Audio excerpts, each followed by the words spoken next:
What up, people? What's good? Salute. Yes, sir. Yo, what's good, everybody? Salute to the tribe. We're hip hop and comics and hip hop. We're a niche channel. And reserved for the best is super dope. I do sell comics. Check me out on Instagram at 6th_element_comic. We do live auctions, live claim sales.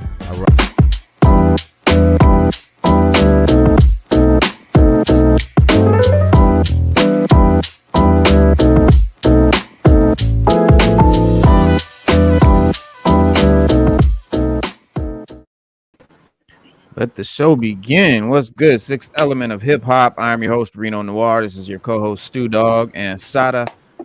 What's happening, y'all? Hello. Peace. All right, man. A lot of feedback. Somebody got some feedback going. All right, but I don't know. This just sounds like somebody got a fan on. Let me see.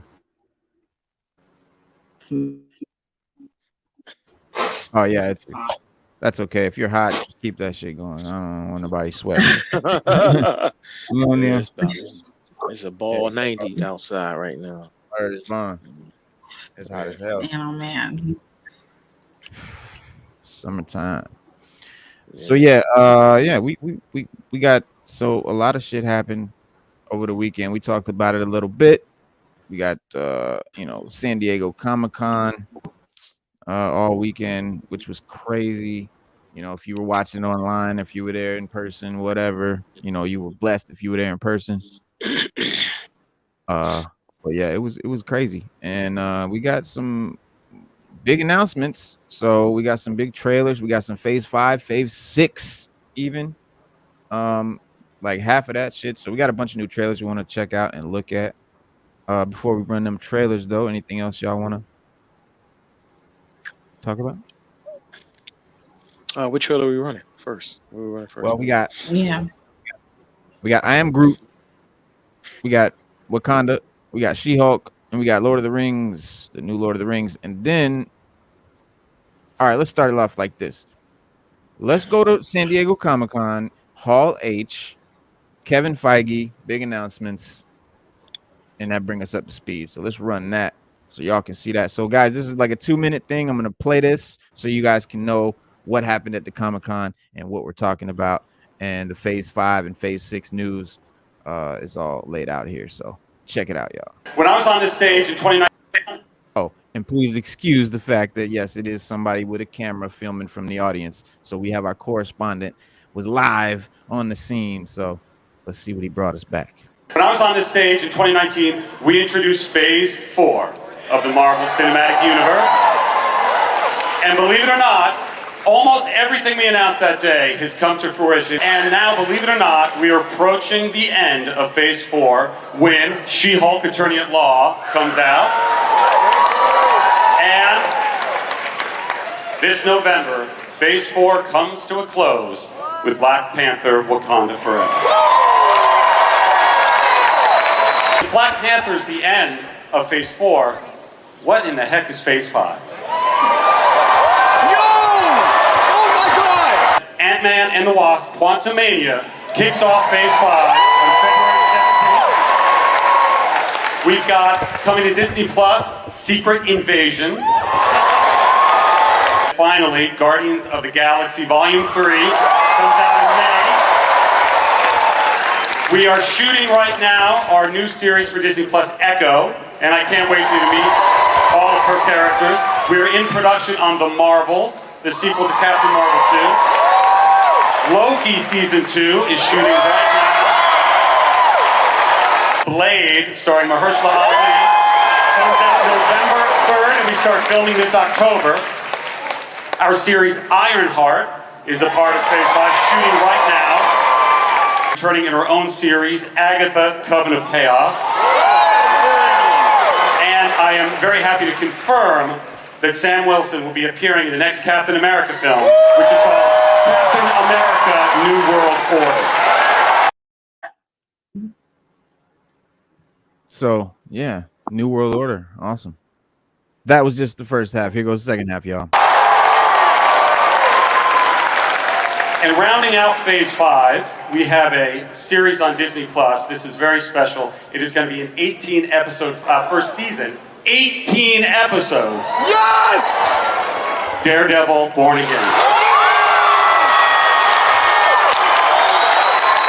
And starring in that show are two people you've heard of, Mr. Charlie What I'm Cox talking about. and Vincent D'Onofrio. The end of Phase 5, July 26, 2024, with this.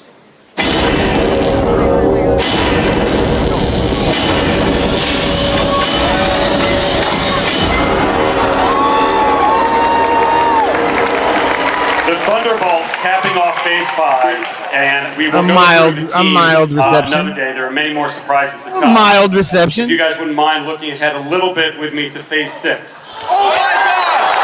Oh my God! Phase 6, Oh confirming my God! Fantastic Four is finally on November 8th, 2024. I had no idea.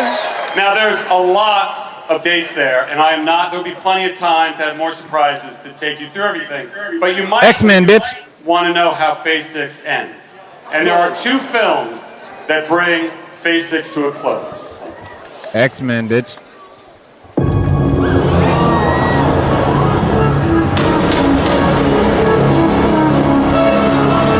The Avengers are back!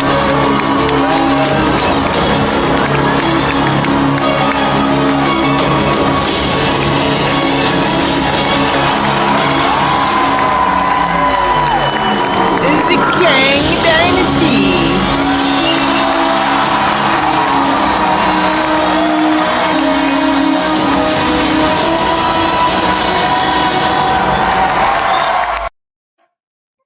Sada, you just don't look entertained or at all. Yeah, impressed at all. Man, that's a So lot of yes, content. Please, Oh, there's a lot of- please let us know what's on your mind. yeah. When you- It's 'cause just that's a like lot 2-3 years. that's a lot Yeah, of about content 3 in years, 2023 alone. There's literally going to be 5 new shows and 2 new movies. That's crazy. And then in But Saturday need it. 2024 I'm and not 2025, They do. Yeah. They do need it. it's They like, need it, but Saturday. then 'Cause there's look, what did 2 we get? Avengers movies coming out within 6 months of each other. That's not crazy to you? That's like kind of like, crazy. well, that's the Infinity what they War need. Endgame. Infinity War Endgame. They're trying to capture that. Nah, that but thing again. that at least that was a year apart. I mean, 6 months. Yeah. The poor people who have to work on that film, I feel bad because I already know the deadline is going to be sickening. Yeah. Yeah. I'm like, whoa. Well, the Kang Dynasty I'm surprised that Yeah. it's gonna be that far away. Like we thought with Loki, we thought Kang was pretty much gonna be the next thing we saw. So that's a surprise to me. I'm actually not too surprised by that one just because Kang's only appearance was in Loki. So like, we haven't really touched on him outside of that show. So I think it would be weird to get him any earlier. So I'm not, yeah. But you got, I can't wait to see realize some of the stuff. you gotta realize Loki got popular quick. Mhm. I mean, Yeah, it was big, and it was a big deal, and it was all about yeah. Kang. And I don't think they expected it to be as big as it was. I know they probably thought it was going to do well, but I don't think they thought it was going to be big.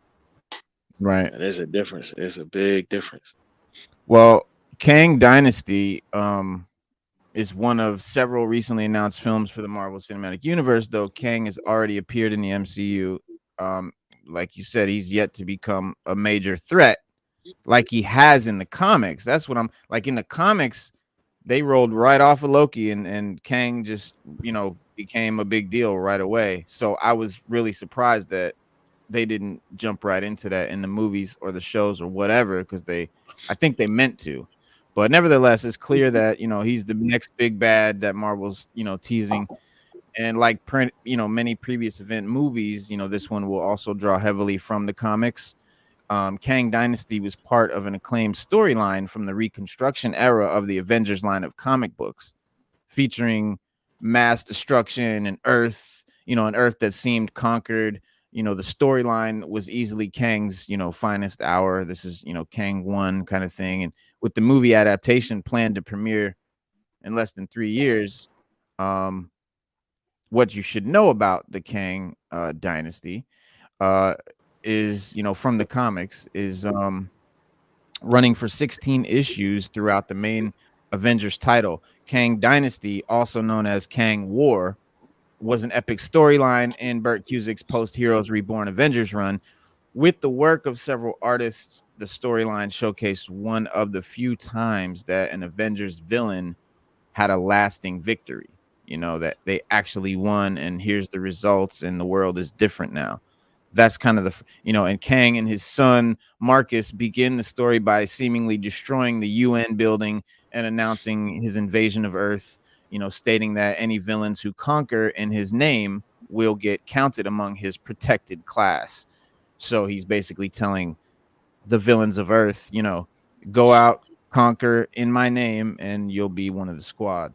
But the reason for said invasion isn't merely, selfish gain, as Kang claims he's saving the planet by taking it over, having seen the potential dark futures where he doesn't take it over, right? So that he's sat there and he's like how Doctor Strange did, where he saw all the different possible realities. So Kang has done that, and he's a time traveler, and he's seen all the different realities where he didn't conquer, and shit was bad, and where he did conquer, he feels it's the way to go. So of course, the Avengers form again, to fight him, and they have a more difficult time than usual. Numerous factions rise up in the interim, including the Atlanteans and the Deviants, with Kang knowing that in such a fractured state, the Earth's creatures would be unable to defend against him. So upon learning of the Earth's conquest, Avengers who had been in space to rally to take the fight to Kang, all as his Damocles base gets destroyed. Defeated by Captain America, and with his resources depleted, Kang's conquest ends, but not before he reveals the true nature of his son Marcus. So the question is, how is the MCU going to adapt that comic story for the movie, for the show, and all of that stuff? And obviously there will be some changes, obviously, from the the comic to the movie version of the Kang Dynasty before it comes out. But for one, there will be some slight roster differences, right? Since Iron Man and Steve Rogers are part of the Avengers in the comic storyline, they're not in the They're not going to be in the movie. They're both gone in the MCU. And though Sam Wilson is officially the new Captain America, it seems like no one will ever replace Tony as Iron Man. And rightly so. I don't think Riri Williams is a replacement for Tony Stark. Let's be serious. On the other hand, Carol Danvers, in her Warbird persona, was a big part of the comic book storyline. And it's possible that she, as Captain Marvel, would be elevated further in the film. And since Kamala Khan is sort of, I don't know if she's going to be Captain Marvel now, and if Carol Danvers is going to change personas to Warbird or whatever. We'll see. But the Deviants and the Atlanteans are also factors in the comic book storyline. And with both groups now involved in the MCU, the upcoming movie could bring all that, those, concepts together. So that could stay the same. It would be dope because we've had the Eternals, right? And that's the Deviants. Right. So they've been introduced. We've got Wakanda Forever, and they're going to be fighting against Atlantis and the Atlanteans. So they'll be introduced. So stands the reason. And given that the Secret Wars film has been announced to end Phase 6, it's likely that this movie will essentially act as a continuation of the Kang Dynasty, the Secret Wars. And then with Kang potentially ending, with the world's conquest, it would become the Infinity War equivalent to Secret Wars, Avengers Endgame. That's why I see those two movies kind of being a two-parter. And maybe they felt last time they took too much time between the movies. Maybe they're shortening it because financially they figured out that they would make more money that way. Who knows? But it would also put a fitting end to the multiversal shenanigans of the past several MCU projects. Starting with Loki. And that would make Kang the MCU's new Thanos, which, if his motivation gets lifted from the Kang Dynasty comic book, is a far more apt comparison than it would initially seem. He's a big deal, like Thanos was. Whereas he's normally not. Kang is not a Thanos level threat, but in this storyline, he is. So, and then as meandering as the current phase of the MCU may seem, the Earth getting conquered by Kang could be the thing that we need to make everything up to this point make sense, and give us something really cool out of it all, like a reason for it all, and maybe get us, So I don't know, but that's what it is. That's Kang. That's the Kang Dynasty. So, in a nutshell. Well, we got. I mean. Hopefully they just don't mess it up. That's all I can say. That's all we can say. Not that smart. That's all I gotta say. Not that smart. And everybody here just sitting with their fingers crossed. It's a big guy to tackle. It's just big a shoes lot to fill. of content. Right. It's And a the lot of comics were done. Right. And the comics were done so well that you can't, in order to get anything less than what you got while you were reading the comics, would be a travesty to the fans. But Marvel has shown that they don't really cater to the casual fan. They kind of throw a little bit of something in there for everybody. So they kind of spread the love between all the fans. So let's just hope that they keep up that formula. We get a good and we get a good I agree. movie. I agree, Norrin Rad. I think that would be dope. Because Fantastic Four is gonna happen, so Doom's coming. Like, Doom will be there, and Doom and Kang have had shenanigans in the comics where Doom manipulates Kang and Kang manipulates Doom. There's a comic that I just read where Kang just like outsmarted and defeated Doom, but I've read the opposite too, so it would be great. And will they introduce more moons besides the Namor in these phases?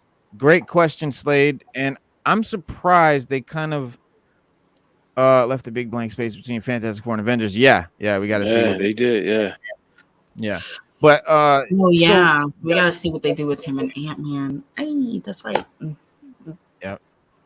And the mutant thing, which I'm surprised they didn't catch that in that footage, because he did say something in there. So that phase 6 timeline, the whole bottom half of it was like blank, and they said something about the mutants is going to be there and a couple of mutant projects.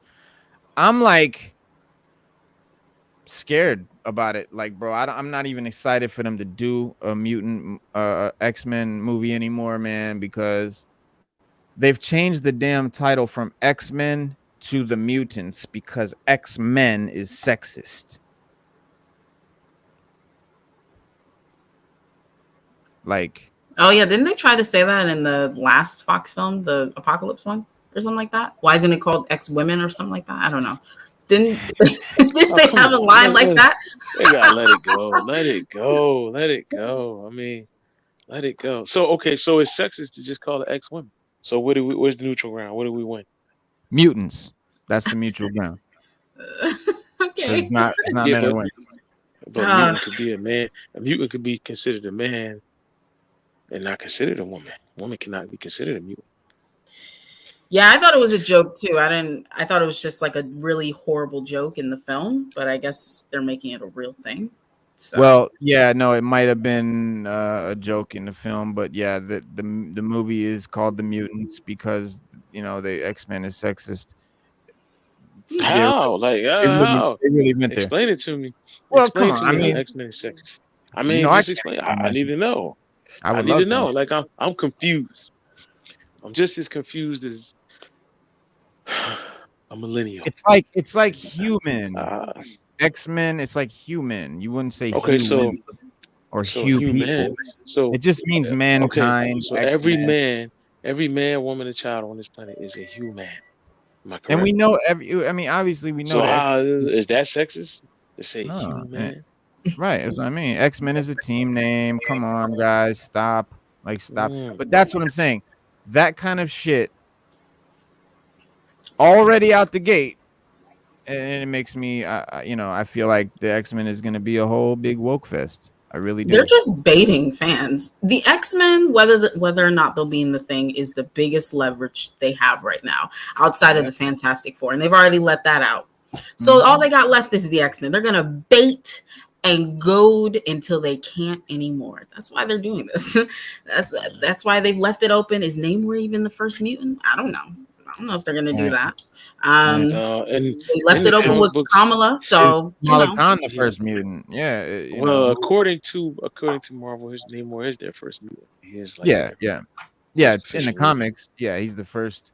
He's the first mutant to ever have comics, but canon-wise, but not the first mutant. Yeah, canon-wise, they were mutants, but they just weren't discovered. Yeah, but he is the first. He's Marvel's first mutant.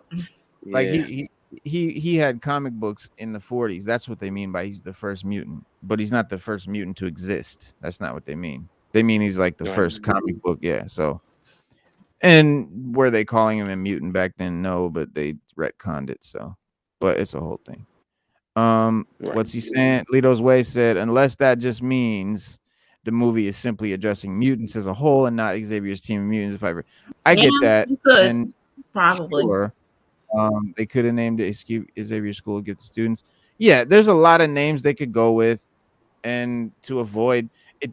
To me, it's the fact that they're avoiding using X-Men because it's sexist makes me have faith in what they're writing. No, they're just baiting. They are goading as long as they can. Is it like we're not okay? That'll make from no now sense. on, we're not allowed to.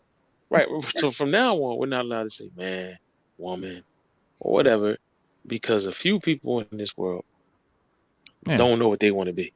Like if you were born a man, you a man.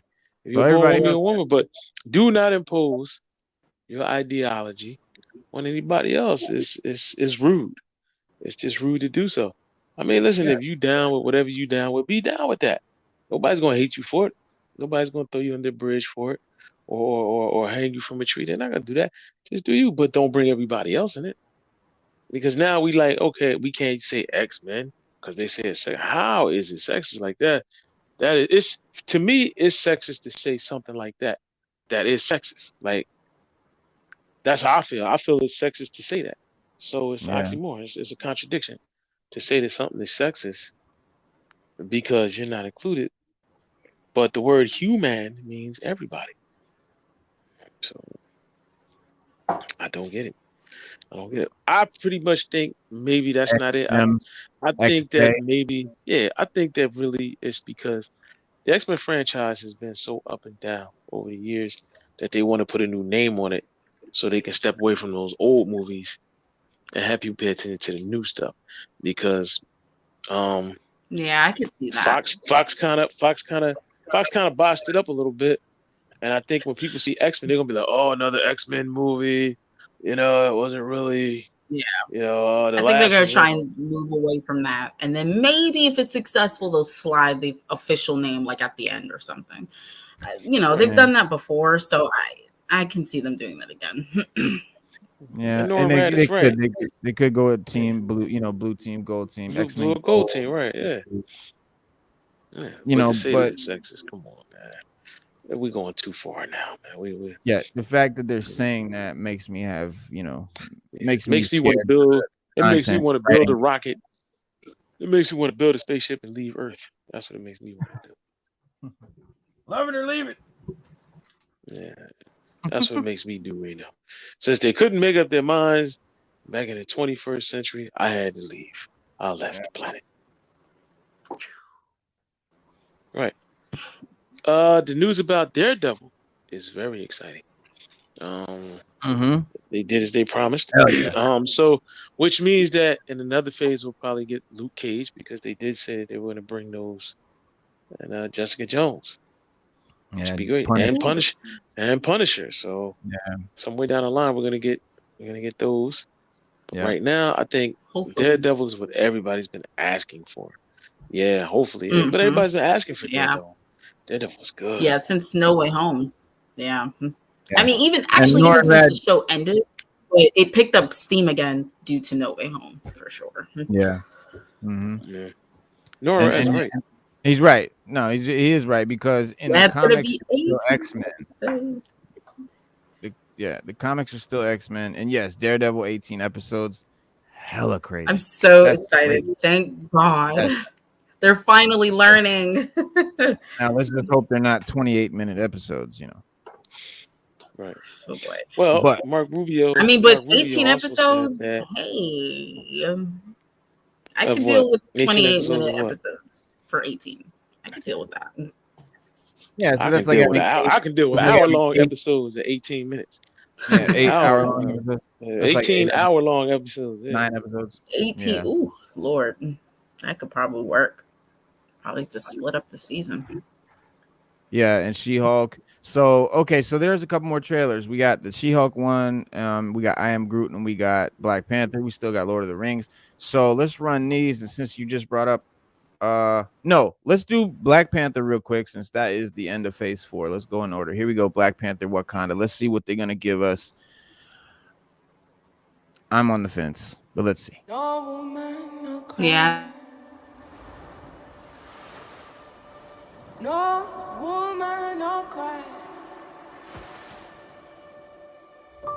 Little darling, don't shed no tear. No woman, no cry. Good friends we have, and good friends we've lost along the way. In this great future, you can't forget your past.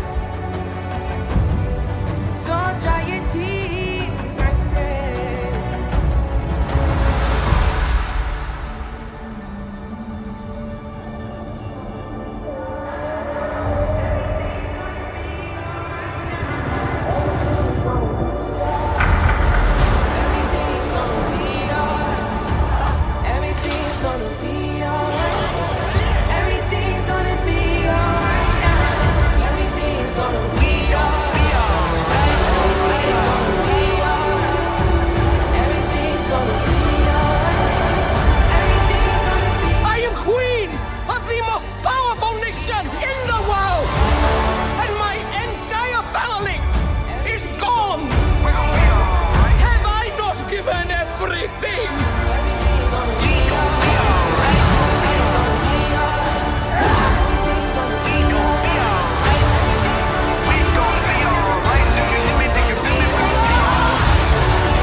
Can you put me yo?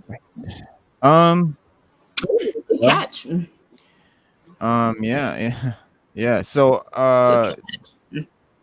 dope. Yeah, I think Black Namor is cool. Or Latino Namor. Namor's always been dark skinned. He's always been dark skinned in the comics. So like Kingpin's never been, that's why people's always ask is, what was Kingpin's nationality?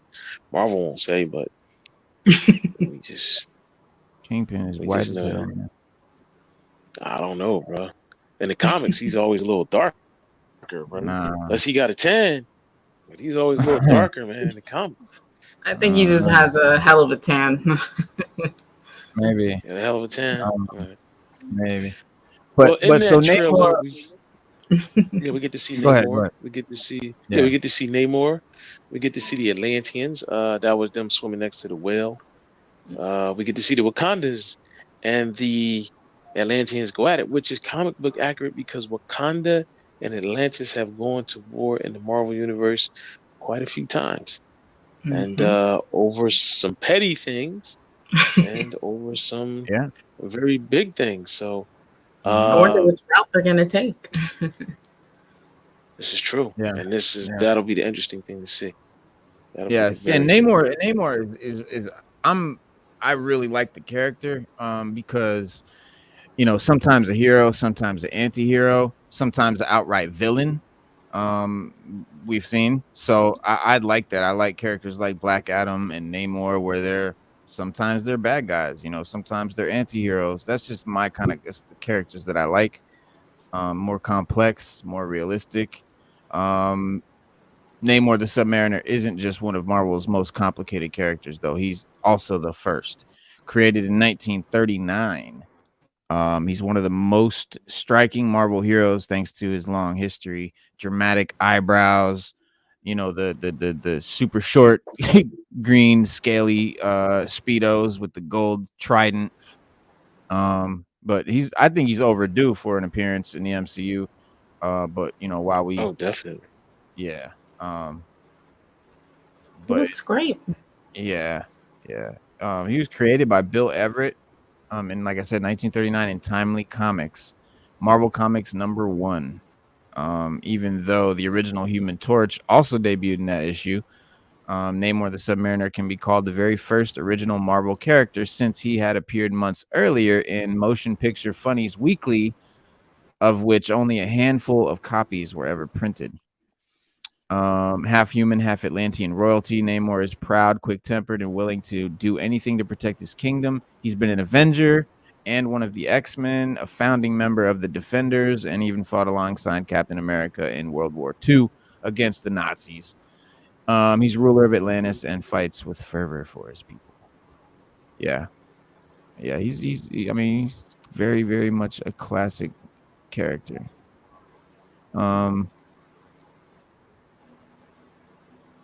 But yeah, that's what I mean. He's not like a do-gooder, He's not one of He's those. sort of here's the best way I can explain. He's sort of arrogant. like the Black Adam. He's the Black Adam of the Marvel universe. Yeah, that's what I'm saying. Yeah, I think that's a good way to put it. He's straight up Marvel Universe's Black Adam. Right. He has his own kingdom. He can go either way, but mostly he just goes his own. Has he aligned himself with the heroes? Yes. Has he aligned himself with the bad guys? Of course. At one point he was part of the Illuminati. So you gotta. Namor is part of the Illuminati for sure. Yeah. So he goes whatever the wind blows. Yeah, they very are. High powers. He's a very powerful person. Yeah, little feet. Yes, I just want the wings. Yeah. I know. Yeah. I remember reading the comic. I think they went to war one time because Namor told Thanos that there was an Infinity Stone in Wakanda, and then he went and attacked Wakanda for it. And so that they might use that as the catalyst for the war in the movie, because Namor could have just went and said, "Hey, listen, I noticed you guys came. Go to Wakanda. Here's where it's at." Because you can't see Wakanda. It's really shrouded behind a sophisticated cloaking device. So how did Thanos know? How did Thanos know to send the children there to go get the stone from Vision? So that might have been something that they plan to use in this last movie, now, but just did it in the movie so we can, because that's comic book accurate. And that was one of the reasons why they went to war with Wakanda in the comics, because of that. Yeah. And check this out. These are some great old pics of the old comic, because like I said, Namor's not like a natural do-gooder like Captain America. He's like very arrogant, very short-tempered. He doesn't have any sort of reservations about killing anything that gets in his way. In his very first appearance, he kills 2 completely innocent deep sea divers just for being in his domain. And that's, back in the day, that's 1939, his first appearance. He kills 2 innocent divers. So he was never like a superhero. And over time sort of softened his stance on humans, but he really doesn't really like humans. He's kept the same hubris, throughout the whole 80 years that he's been part of the Marvel roster. But this is a really cool pick of some old shit. So this is his like first appearance. Oh, I gotta delete something before I can show that. Hold on.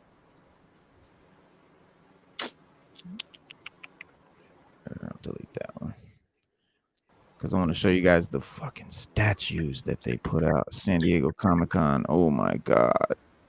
But yeah, check this out. Oh, it's still not gonna let me do it. I just deleted one, bro. So I can't add one if I delete one.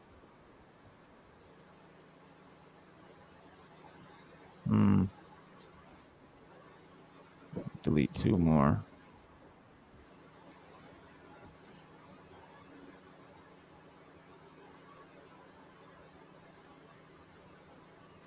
There we go, guys. Okay.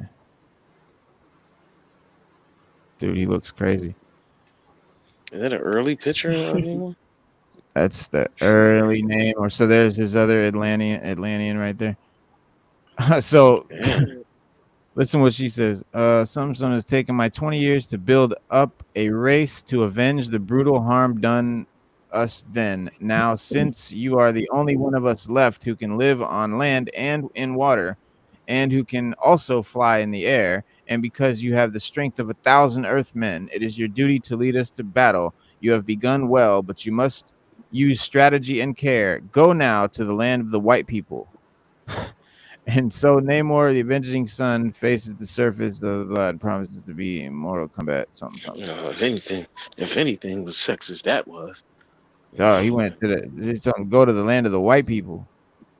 Well, they're blue. They're blue. They're green. They're like a bluish green color. So I can see that. I can see that. I wonder what the catalyst is going to be for Namor attacking Wakanda. It probably has something to do with the end of the first movie when they open themselves up to the outside world, and basically they're going to share their resources and their vibranium weaponry technology, whatever, with the outside world, and that's probably going to lead to a whole host of problems. I don't think that was a good idea, but I understand why it happened. But I wonder if that's going to be the catalyst, because that would be interesting. Like maybe Namor's land, and he's like, oh no. I'm going with Namor told them that there was an Infinity Stone there and they attacked. Oh boy. I'm going with that. Oh. That's what happened in the comic. I'm going with the comic book theory. That's what happened. Yeah. The comics, they'll probably, do some mashup of different comic stories and create their own sort of version. But yeah, are we going to get a Black Panther? That's the question. This is why I have mixed feelings about this movie and the trailer. That question right there. Now, I also want to know, how are they going to explain Chad Boseman dying? Like, are they going to say he never came back? They're going to kill the character. Yeah, they're going to kill him because remember his mom, the Queen, was up there talking about she lost all her kids or whatever. Which I don't think that's a good idea, but I understand why they did it. To just abandon an entire character like that. All of his relations with the Fantastic Four gone. X-Men, most importantly Storm, that's gone. The Avengers, Wakanda, all of that's gone. And it's like, it's just so weird to just abandon that completely. And I know why they did it, but I think in the long run, it's just going to be a huge disservice to the character of T'Challa. So, I don't know. The whole trailer feels weird. Recast, man. Well, at the very end of the trailer, you see the back of somebody, whip their hands out with the claws, and I couldn't tell. It looked like a female body to me. Yeah, I think that's probably Shuri. I wouldn't be surprised if it's Shuri. That's what they're gonna do. They're gonna make Shuri Black Panther. But in the comics, the Avengers vs. X-Men event was a huge event, very big, cross title event. It was a big deal. And Namor became host to one part of the Phoenix Force. So he was like Namor plus the Phoenix. It was crazy. And he, you know, unleashed his amplified powers against Wakanda in probably his most villainous, you know, turn. It's Avengers vs. X-Men #8, and Namor destroys the most of the country and its people with a giant tidal wave. As you know, the Phoenix Force powers, you know, corrupting him, and he's already an asshole, and he's super powerful, and he just kills them all. And T'Challa and Namor, you know, stayed pretty much enemies for a lot of years after. And you know, he hasn't been introduced formally in this cinematic universe yet, but you know, an observant fan asked Avengers Endgame writer Christopher Marcus if the underwater earthquakes mentioned in passing in that film are a reference to Atlantis. And Marcus responded, "Sometimes you plant seeds, sometimes they grow." So foreshadowing, seed planting, whatever it is. But, you know, in which country are those earthquakes near? Wakanda is home, you know, to the Black Panther, and possibly, you know, setting up Namor as the villain in Black Panther 2 way back then. So I don't know, you know. I'm excited. I'm just gonna say I'm excited. I'm yeah. not gonna get disappointed until I get disappointed. So I'm gonna say I'm excited for Black Panther. There was a I 1960 do want to. animated television series called Marvel Superheroes too, where that I forgot that Prince Namor was in. They had a whole segment. He had his own cartoon at one point, didn't he? I don't know if he And had he his was own show, but he was in that show. He was Like, in it was Spider-Man and called- His Amazing Friends as well. Yeah. And Avengers, United They Stand, Fantastic Four series, you know, in 90s and early 2000s. You know, he's been in video games, obviously, Spider-Man video games and Fantastic Four and all that shit. And he's always around. It's just we haven't really, you know, gotten him on the screen yet. You know, we've never had a big movie or a TV show or anything like that. No, nothing. And I didn't know, you know, I didn't think they ever really would. I always thought Namor was like this super weird, corny guy in a fucking Speedo, you know,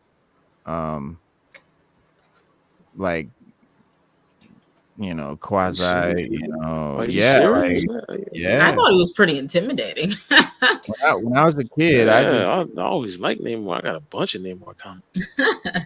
when I was little, bro, I was just like, this dude in a Speedo. But Hickman's Avengers changed all that, bro. Yeah, I changed my mind on that when I read Jonathan Hickman's Avengers and the Illuminati stuff and Avengers vs. X-Men. I mean, Namor is a beast. Like, he's a dope character. I fucking rock with Namor heavy. He's dope. I support Namor big time. All right, what are we talking about? Okoye mentioned something in Endgame about civilization. Really? Water. Good on them for dropping that. Yeah. I don't remember that. Shoot. See, when trailer opens, Siri is on beach. The Aztec temple in the background. That's true. Yeah, well, the Atlantis is supposed to be like an Aztec offshoot. No, I don't think they should have, because with Paul Walker and his character in Fast and Furious, they were already leading to a point where he and his wife would retire from doing what they were doing throughout these movies. And when he unfortunately when he passed away in the middle of filming, I mean, they used his brother to kind of CGI his face to do the tribute. And then they eased his character out. And it worked because he was already at that point as a character where he was phasing out. It made sense for the story for him to be with Black Panther. It's different because he's barely been established. So I think trying to CG Chadwick Boseman is very, very weird. I don't no. I think they should have pushed this movie, number one, and then maybe recast. But I can understand why Marvel wouldn't do that. It's a lose-lose situation either way. But yeah, I don't think they should have taken the Paul Walker. Yeah, no, I don't think that. I always think about Bruce Lee in Game of Death. Dragon. Game of Death. Yeah, because he died during the filming of it, and he had only done the one scenes where he was in the tower fighting the bad guys, but the whole rest of the movie where he's leading up to getting to that tower, he didn't shoot. So what they did was they took like a bad photo of his face and like superimposed it over an actor, and it just looked really bad, like this face that was just here, like looking that way, like a photo. You see what I'm saying? Like really fucking crazy. So it was horrible. Yeah. But yeah, I think Paul Walker's was a lot better because they had his brother who looked a lot like him, so it worked for the best, honestly. Yeah, it's cool if you got a scene or two. Yeah, but to have the hero of the movie, no, that would not be a good. I think they should have just recast. Yeah. No, that was Nakia. When she was standing at the beach like this, that was Nakia. Yeah, that was her. I don't think that was Shuri. Yeah. That first scene was good. Master Capone. But yeah, I do too. I agree with that. Yeah. I think they should have just recast it and we move on with our lives. And keep it moving. Yeah, that would have been better. Because now it feels like, and this is just me, but in my opinion, it feels like they are using Chadwick's death to make a profit off of this movie. That's just how it comes off when I look at the trailer and everything, and it feels really weird. Like they literally released the toy line after this trailer premiered the other day, so it's just like super weird to me. So I definitely think they kind of just should have recast, and we could have moved forward with the character. But the public's so attached, so I get it. But nah, they were attached. I mean, he played the shit. He played the hell out of that role. He did. He really did. Yeah, he played that. Yeah, he played it. So it's just hard, man. But sometimes you gotta move on, man. You just gotta move on. Like, look at Harry Potter. In the Harry Potter movie, the original guy that played Dumbledore died. They got somebody that looked similar to him. They dressed him up, and nobody noticed. And we made 4 more Harry Potter movies. He died at the end of the third one. Yeah, I didn't notice. Shoot, so, I was like, wait, what? Exactly, exactly. So they could have did the same thing, man. Or just give us more Black Panther and less, actor with the face. Give us more Black Panther in the costume. They could have kept him in the damn mask, and used the voiceover, and they could have done it, but just recast, bro. Just recast. Yeah. Recast, and please don't make fucking Shuri the Black Panther. Like, we don't want a little girl Black Panther. I'm sorry, we don't. We're not sexist. It's just fucking the Black Panther's the Black Panther. I don't mind her being the Black Panther. I just think it's too soon. I don't mind her being Black Panther. Inside like she was Black Panther for in tandem, and that's the main thing that people are using. Like, it's comic accurate, it's comic accurate, but it's like we can't dispute the fact that Marvel made this decision because Chadwick passed. Unfortunately, like we can't dispute that's why they bum rushed her into this position. And I just feel like it's too soon, So, well, let's watch this other trailer here. Let's get on to what do you call it? We could do Groot. We could do She-Hulk. What do you want to do? She-Hulk, yeah. She-Hulk, yeah. That one's like the official trailer. This is the new official trailer. They just dropped yesterday. So here we go. Let's see what they gave us. What's new?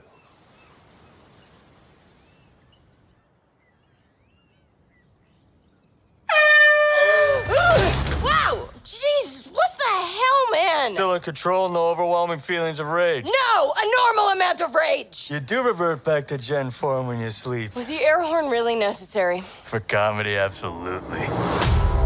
This is a multi-year journey you're about to embark on. Yes. Yeah. Who's your best friend? Nikki. Spandex. Spandex is your best friend. Being a Hulk asks for balance. You have so much more to learn. Yes! So I'm clearly nailing it at all of these things. If you want to go back to your life as a lawyer, I respect that. He doesn't mean that.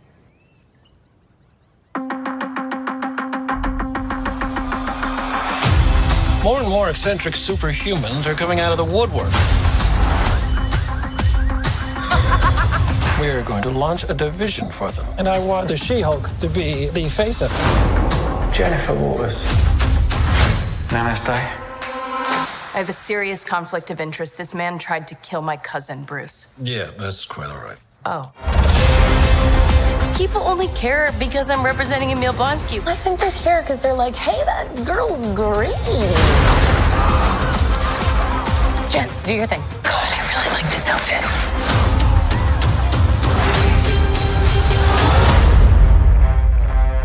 I'm not proud of this.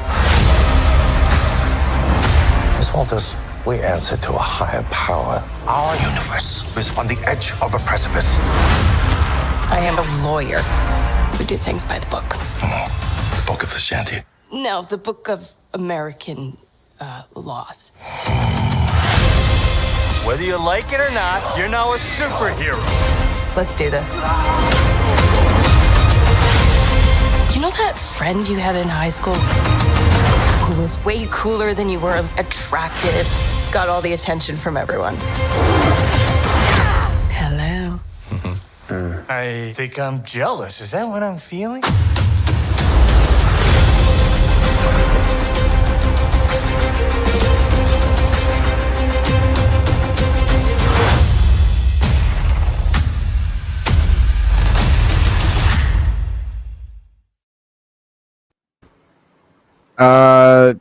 That was actually, I don't. Did they do anything, or she just looks a lot less like She-Shrek to me?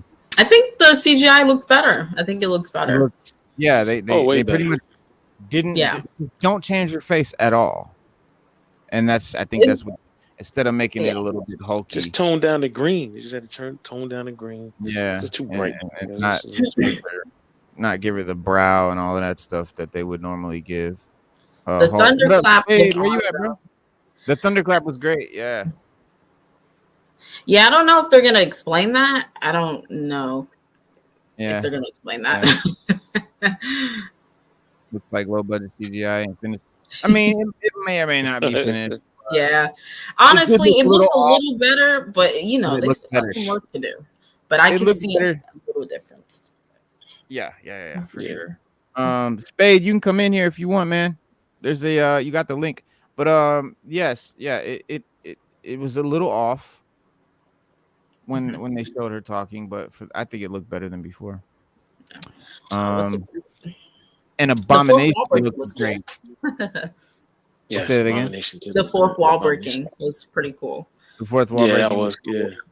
Also, I didn't really like. I wasn't. I admit I'm not a She-Hulk reader, so I didn't really know that her law practice was going to be defending superheroes. I thought she's just a lawyer, and that was kind of like I was like, okay, it's way cooler that she's a lawyer. We talked for about it. superheroes. No. We talked about it on another show. Remember, I mentioned it. I was like, she's gonna be, because in the comics, she did do it. Like she did. That's what In the comics, that's what she does. I just didn't read the Right. comics. Okay. Yeah, but I think that's because great. there's also some controversy because the original guy that played Thunderbolt Ross, he died in real life. Yeah. So there is a comic where she defended a ghost or something like that, a ghost of somebody, and then they came back and they brought the ghost back. She defended, and they found like the killer. It's weird.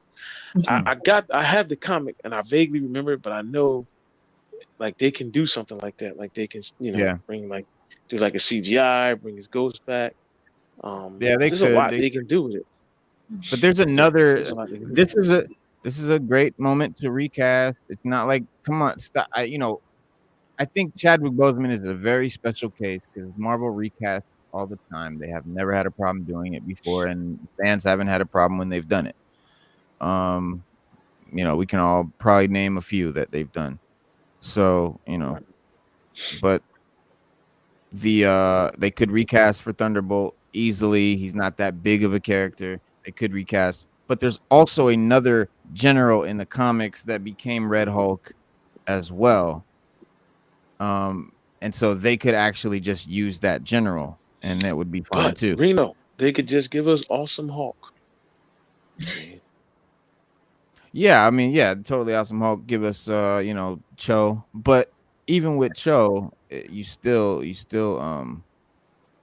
what's at my mom's house right now and turning like glad she kept breaking the fourth wall. Oh yeah, definitely gonna break the fourth wall. That's pretty much what she's about. Anyone know if she's stronger? In this, Probably, I would guess they're probably gonna go with Hulk. She-Hulk. Hulk is stronger It, theory. it is Hulk is stronger, but in the yeah, show, I wouldn't be surprised if they went with She-Hulk. I Like if wouldn't be that's how surprised they if they showed conveyed it her like do that. a few things better than he could. Like yeah. But we do know for a fact that she can control her transformations Yeah. Yeah. way before he could. Oh yeah. And He that can't. was always her strength. Yeah, that was always her strength. And she Yeah. could, one thing that she could always do that it took him a while to do with experimentation was from day one, she could change at will. She figured out how Yeah. to change at will. And that was just the great thing about her being She-Hulk. Yeah. But as She-Hulk, she liked being She-Hulk more than she liked being herself. So she would, Mhm. occasionally she would be She-Hulk all the time and have fun and go to parties, hook up with Mhm. dudes, and she Mhm. Mhm. lived the She-Hulk. She lived her best She-Hulk life. Yeah, because Mhm. she Yeah. had way more confidence as She-Hulk, which is why she preferred being She-Hulk. She would Yeah. just stay Yes. that way. Yeah.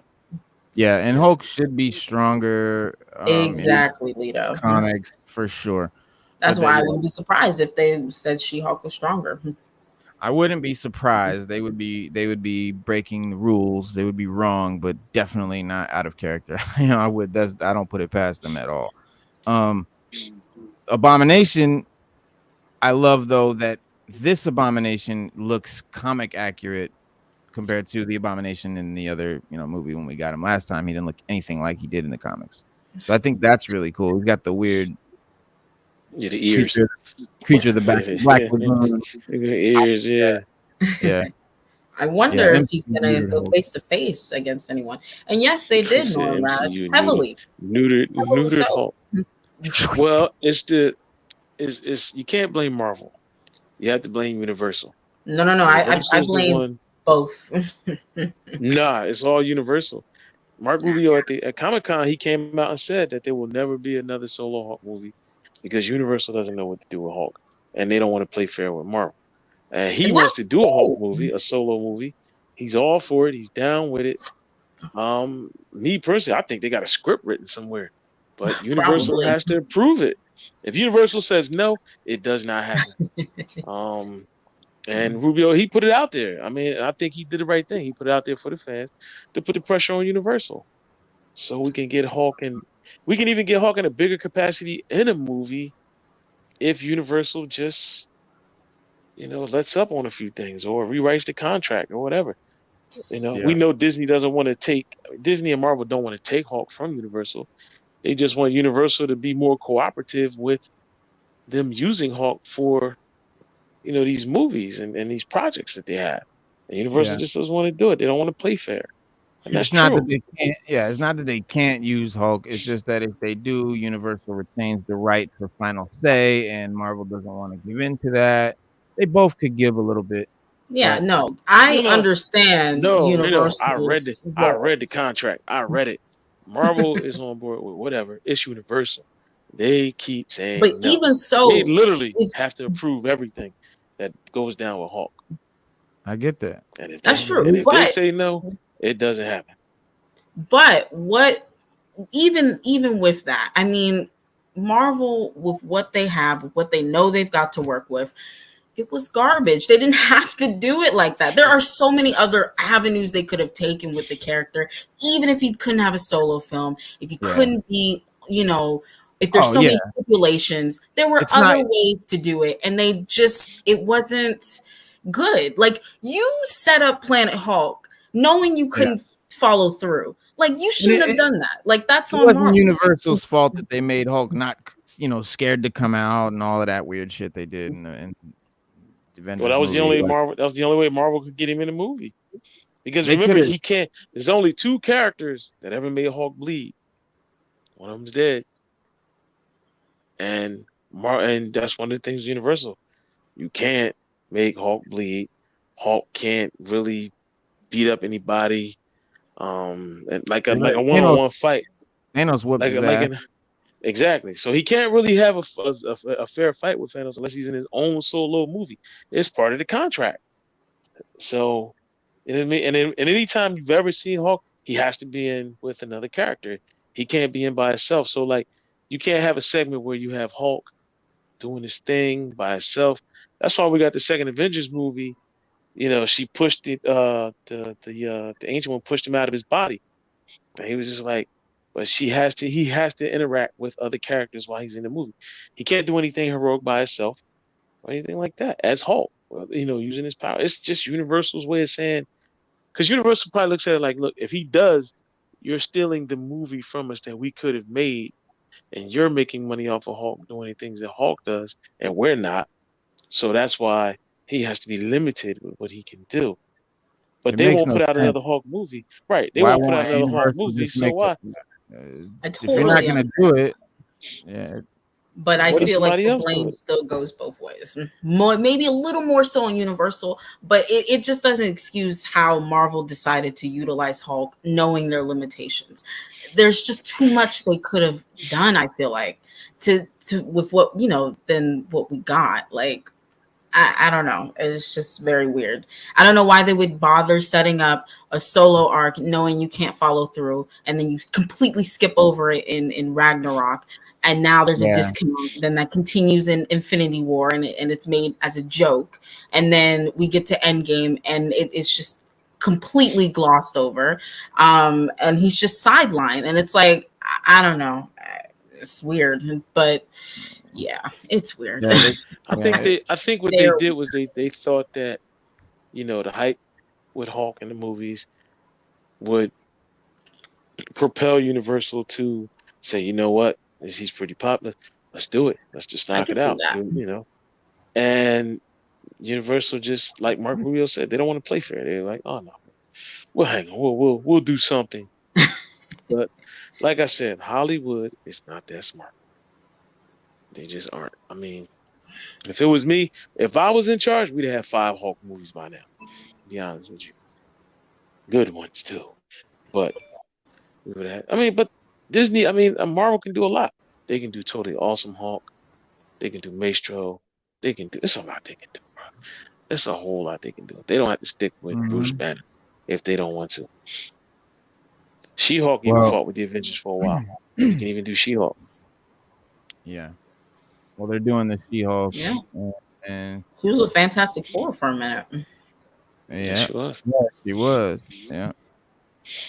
All right. So, all right. One more great. Yeah, that would be phenomenal too. Lito's Way, a Joe Fixit series. Yeah, Joe Fixit. Yeah, you could do Joe Fixit. That was a lot. great. That would be cool. Fuck yeah, it would be awesome. All right, so here's I Am Groot. Let's check it out.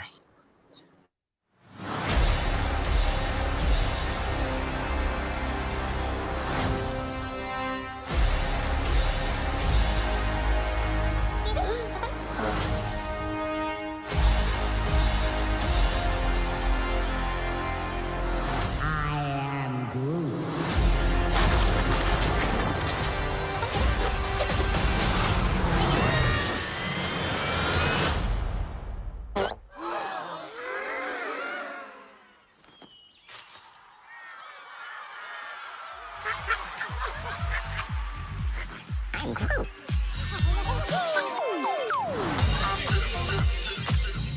I am Groot.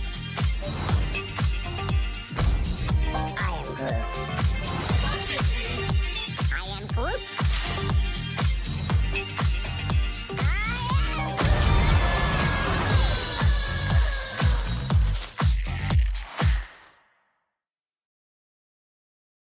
Those will be cool.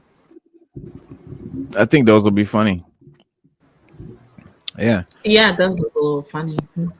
Little funny little Oh, shorts, yeah. little short joints. And Groot's Had time in between the big stuff. That's probably what that's for. Yeah. It is too bad because but it's probably going to be really expensive, pure CGI, you know. But Groot is a deep character. Like Groot's got a lot of background. There's a lot of mythology around Groot. He's cool in the comics, very powerful, and it could be a sleeper hit, just like Guardians of the Galaxy was.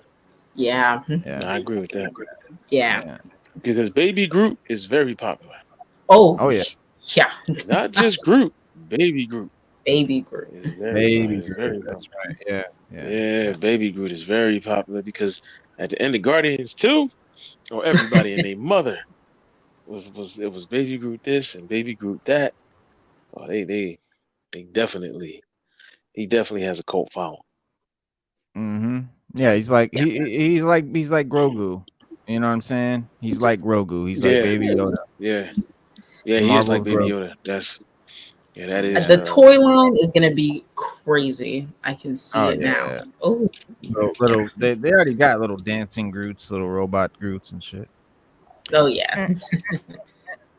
Yeah, that's another cool thing they showed off at Comic-Con was the Baby Groots that you can buy for $100,000. It's Oh jeez. yeah, it's the little I think for $100,000 the fucking thing should actually float like it does in the show, but yeah, you get the crib thing. Probably have like a stand. Yeah, you get the crib and it's like he's in there. Yeah, he's like fully animatronic. Yeah, I've seen that. Yeah, you know, you can eyes, all the whole thing. Move, and you can program him to do shit and respond and be, all lifelike and shit. So, yeah, but yeah, they're 85,000 to 100,000 depending on what what upgrades you get. When I hit the lottery tomorrow night, I'll buy each of you one. Yes. Oh, nice. I'll make room for it. Yeah. Start right away. Yeah. All right. So, and then one more trailer we got, guys, and this one I'm pretty excited for. This is Lord of the Rings, The Rings of Power, $1 billion TV show that we're about to see. Let's roll it. Lord have mercy. Roll that thing. $1 billion show. We thought the war at last was ended. Today, our days of peace begin. We thought our joys would be unending. We thought our light would never dim. The skies are strange.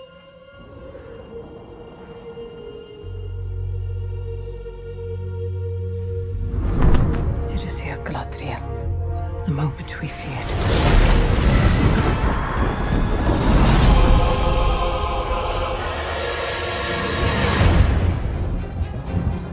Evil does not sleep. It waits.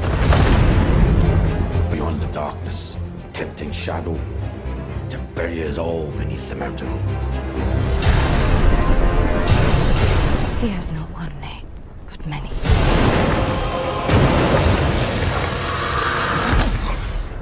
Have you heard of him, lad? Have you heard of Sauron?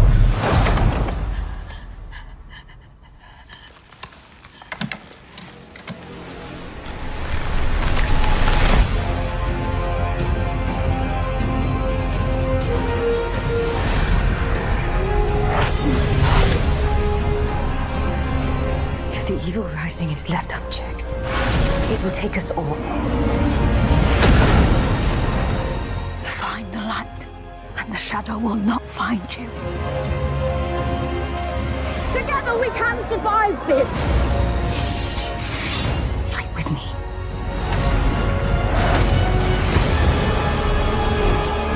Each of us must decide who we shall be.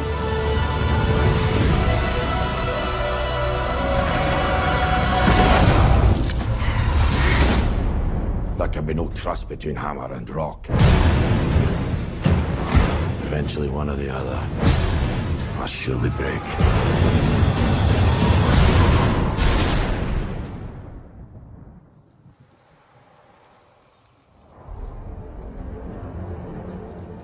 You have been told many lies of Middle-earth.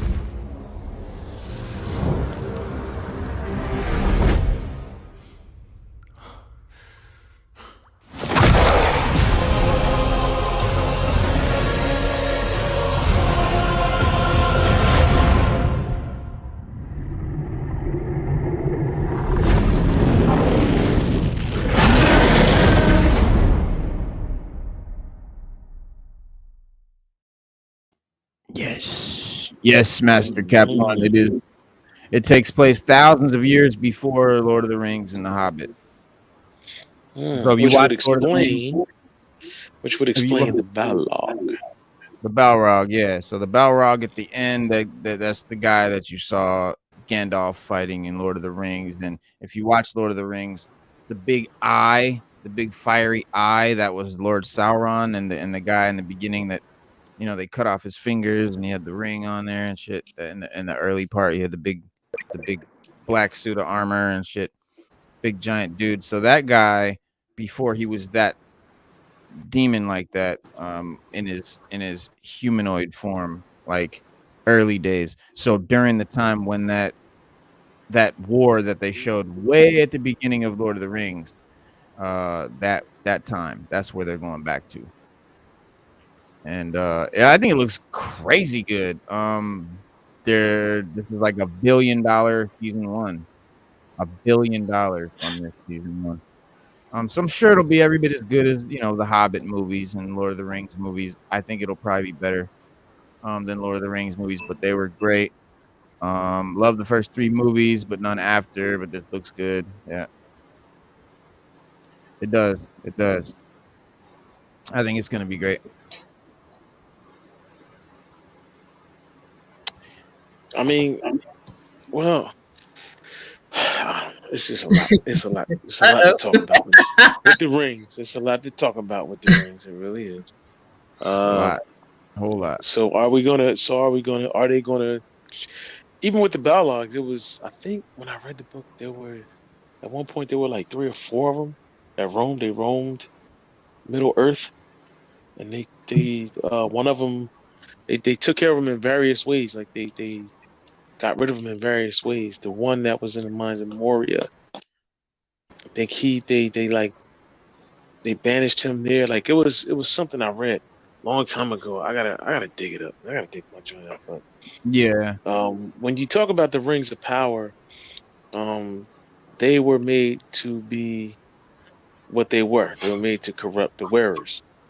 But the One Ring was made to have knowledge and power over all the rings. So, each ring gave them a power, but in exchange, it took something from you. Except for the Elven rings, because it just didn't have any effect on the elves, and it had very little effect on the dwarves. The only thing it did for the dwarves was made them more greedy and anger. So it was either greed or anger for the dwarves. The One Ring was a corruption, the evil, which is what we saw with Golem. The men's rings, and the Balrog, they go ahead. corrupted the men, and the men became the Nazgul and all of that. But the Balrog's appearance obviously was sort of like, a mic drop at the end of the trailer. But a lot of fans have said like that it doesn't fit with the timeline. A lot of fans, probably trying to point out how the Balrog doesn't fit into the series time frame, but it technically doesn't break any lore. The Rings of Power is set. No, it's set in the Second Age of Middle Earth, but it's becoming ever more likely that the First Age flashbacks will be commonplace in the early seasons. So in essence, the Rings of Power will seek to bridge the gap between the fall of Morgoth and the rise of Sauron. And from that perspective, what happened to the Balrogs after the War of Wrath is definitely in the series purview. And in Tolkien's later writings, he specified that there were 7 Balrogs under Morgoth's command. 2 of them were killed in the fall of Gondolin, which won by Echgalan and Glorindefell, which left 5, right, to fight in the War of the Wrath. And their fates were unknown when the battle concluded. It just wasn't written, but at least 1 survived and became known as Durin's Bane. And it's even possible that the Balrog in the trailer was Durin's Bane before it took a 1,000-year nap in Moria.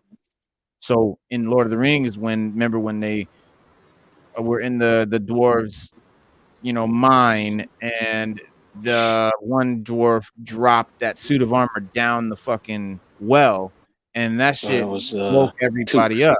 Yeah, it Yeah, was Marion Took. Yeah, Took dropped the and then so that woke up the Balrog, and because I guess it went down deep yeah, enough yeah.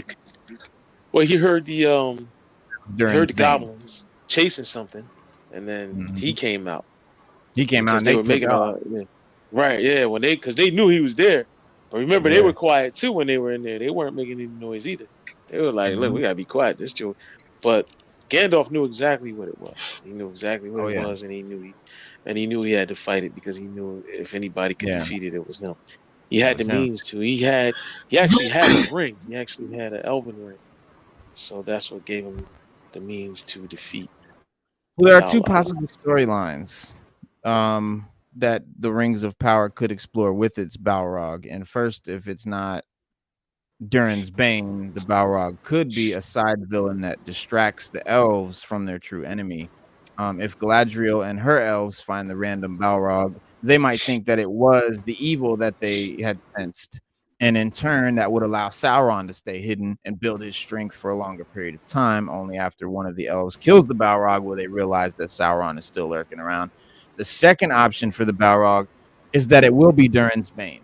And if that happens, it might even explain why Sauron never tried to recruit Durin's Bane in Lord of the Rings. Why he had all the monsters of Middle Earth fighting for him, but not that Balrog, not Durin's Bane. And maybe they had a feud. Maybe the Balrog rebelled against Sauron. But either way, it would have to show how it survived and made its way to Moria. But regardless of what happens, the appearance of the Balrog definitely raises the stakes. And so it doesn't really. I don't care which way they go with it. I think it's dope. Right. Yeah, I don't care either. I don't know, man. People always try to put too much into it, but we do know they were there. We do know that they weren't good, and we do know what their purpose Mhm. was. And Yeah. what you do with them in the story after that is great. Mhm. But like J.R. Tolkien someone once asked J.R. Tolkien why didn't Gandalf and them and like remember when he jumped on the back of the giant eagles? Because there's a Yeah. whole lore and story about that. Someone once asked the question, why didn't they just jump on the eagles and fly in the water? And they said that Tolkien was very upset and cussed at the fan that asked the question and was like, "You should shut the f up." That's why they didn't fly. That's why they didn't fly into Mordor with the eagles. But that's a good point because they could have just flew right in there. Yeah. I mean, Gandalf only ever used the eagle to escape out of like last resort type shit. Yeah, because he definitely got that off when he jumped off the tower. Yeah, well, he And also used them in The Hobbit when they're getting chased by the wolves. they're getting chased. No, they're getting chased by the orcs, the big orcs. Oh yeah, and the wolves too. Yeah, I mean they're riding wolves and all that shit. But yeah, and so yeah, they jump off the trees and to the eagles and shit. But yeah, there's a lot of material, man. There's a lot of material that people that outside of just the Lord of the Rings stories. And so that's what this will be about. This will be about all that side material, all those appendices and weird shit. If you've never really cracked the books, Lord of the Rings books, you have no idea. Like they're like textbooks. Sada, we telling you not to do it because you will be obsessed. I tried with a Harry Potter book. That was like a textbook. I was like, whoa, this is a lot. Yeah, no, and I don't mean textbook. No, I don't they are a lot. I don't mean textbook like the size of it. I mean textbook like there's chapters examining the hilt of a sword, right? Like very not story stuff, just explaining stuff or describing things and shit like that. Like lots of descriptions and a lot of that. So like Victor Hugo. whole languages. Like Victor Hugo story. Yeah, but a lot more elaborate. Yeah. The spider believe Shalob is in the game Shadow of Mordor. Side always did not. The spider was in here. Really? The game show Mordor. Oh, the game. That's weird. That sucks. Why would they make it a human? The spider's dope. Shalob. Copyright issues, maybe. I don't know. Yeah. Shadow of Mordor was a good game though. It was a really good game. Oh, that was bruh. Love that shit. There was a part 2. Yeah, there's a part 2 that was even better. Was it? I never played part 2. I played part 1 though. Great. I played the hell out of part 1. Yeah. Hell yeah. Sequel, they just they improved on a lot of shit. It's good. I might have to go download it or something. Yeah. Play it and see what's up with it. Well, so last thing I want to show everybody from the San Diego Comicon. Shout out to my man Gem Mint Collectibles, who's been on the show. You guys know Gem Mint. And he went out. He was out there and he gave us a nice video showing the statues. Like that's one of my favorite parts of any Comic-Con are the statues. I love the fucking statues. And so I took some screenshots, and again, this is from Gem Mint. Look at that. So from Gem Mint Collectibles. Sexy. Look at that. Oh my god. I mean, yeah, man, gorgy. And then there's a Gwen. So some of these images are kind of hard to see because they're behind glass cases, and there's a lot of reflections and glares and shit. But yeah, there's Gwen. Shoot, that looks great. Oh, it's gorgeous. It does. Let me get you the mile. I got the Miles one too. There's a Miles one up there. Let me pull that out. There we go. All right, so this is the Miles one. That shit is so wicked. It's got mixed media. The jacket is like made of cloth, you know. And the sneakers are mixed media, like cloth and leather. It's fucking super dope. Look at that. Yeah, man. Now, can you put those 3 statues together or no? Yeah, those 3 statues are. Yeah, I don't know if it's one piece or if they are pieces that you can buy separately and link, but the cityscape, the buildings that they're on are all the same weird Art Deco art style. Yeah, probably a set. That's dope. It's probably and then you got the Phoenix. Look at that! I would love that just right here in my room.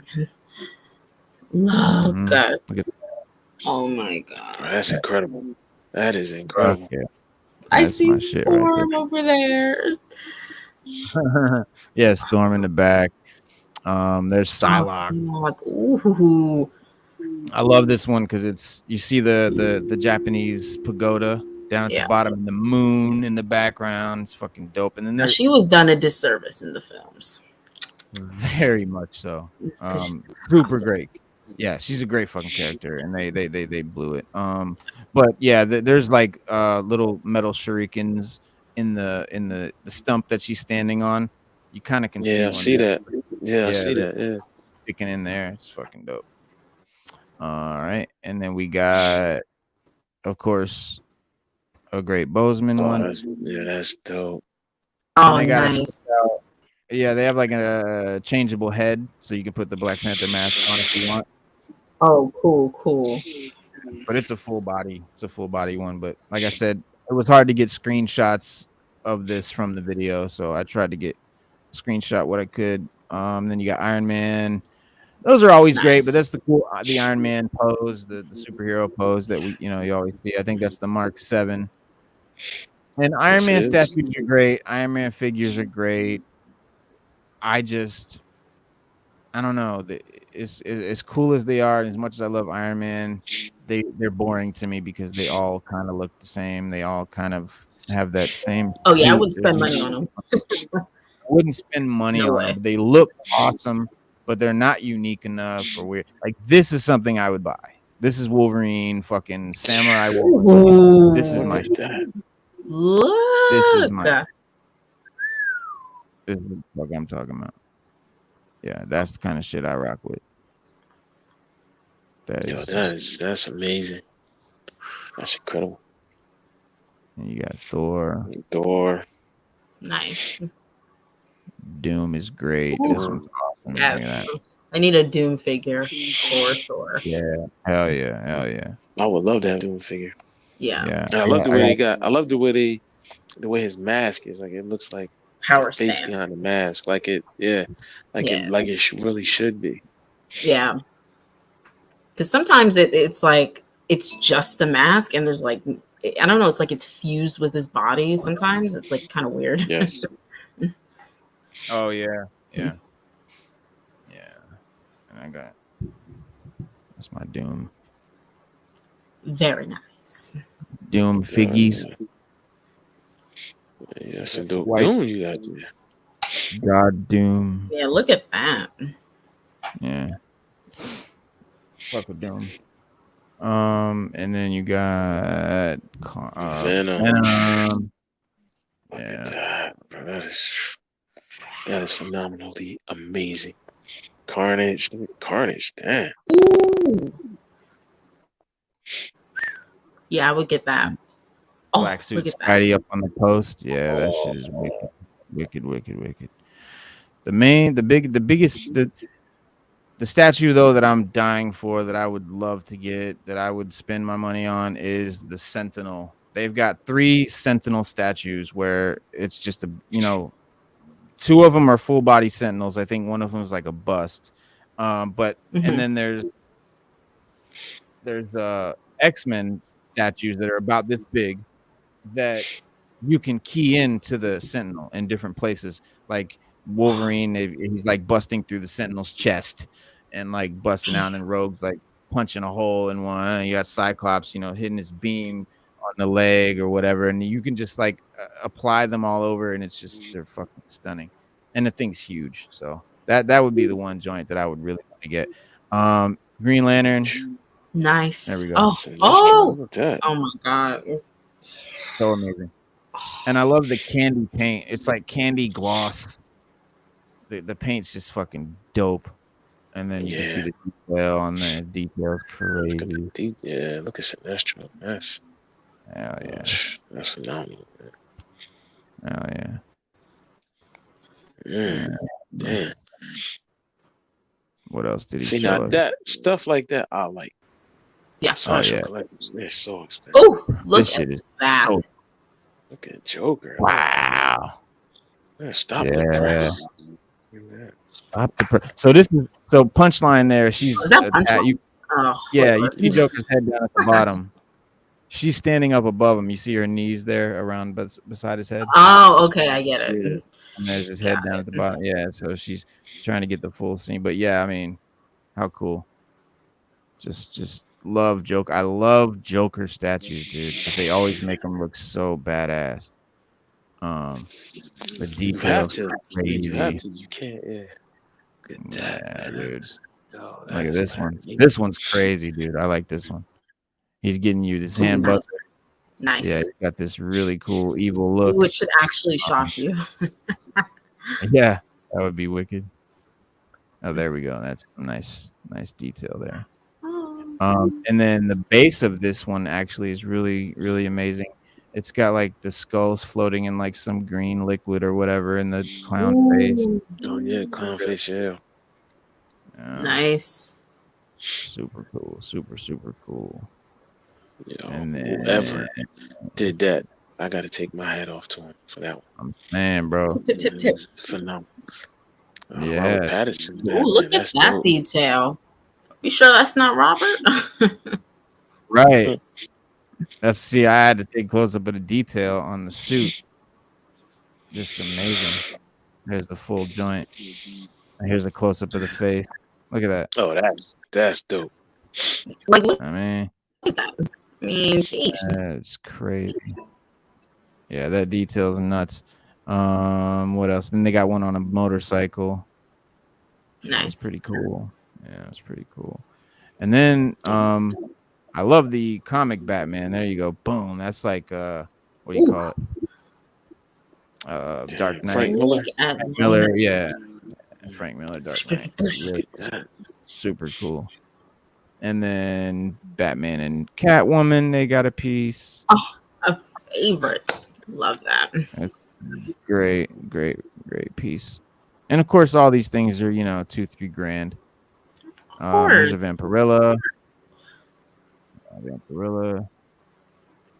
And Harley. Harley's nice detail from Margot. Yeah. Robbie. Margot Robbie. Yeah, exactly. And then this was so. I guess Megatron has a dragon form. It is something like that. Yes, he does. Yes, he does. From Beast Wars. Yes, that's right. That's right. So this is Megatron's dragon form, and that's the end of his hand is the dragon face. Yeah, that's his. That's his trans metal or something like that.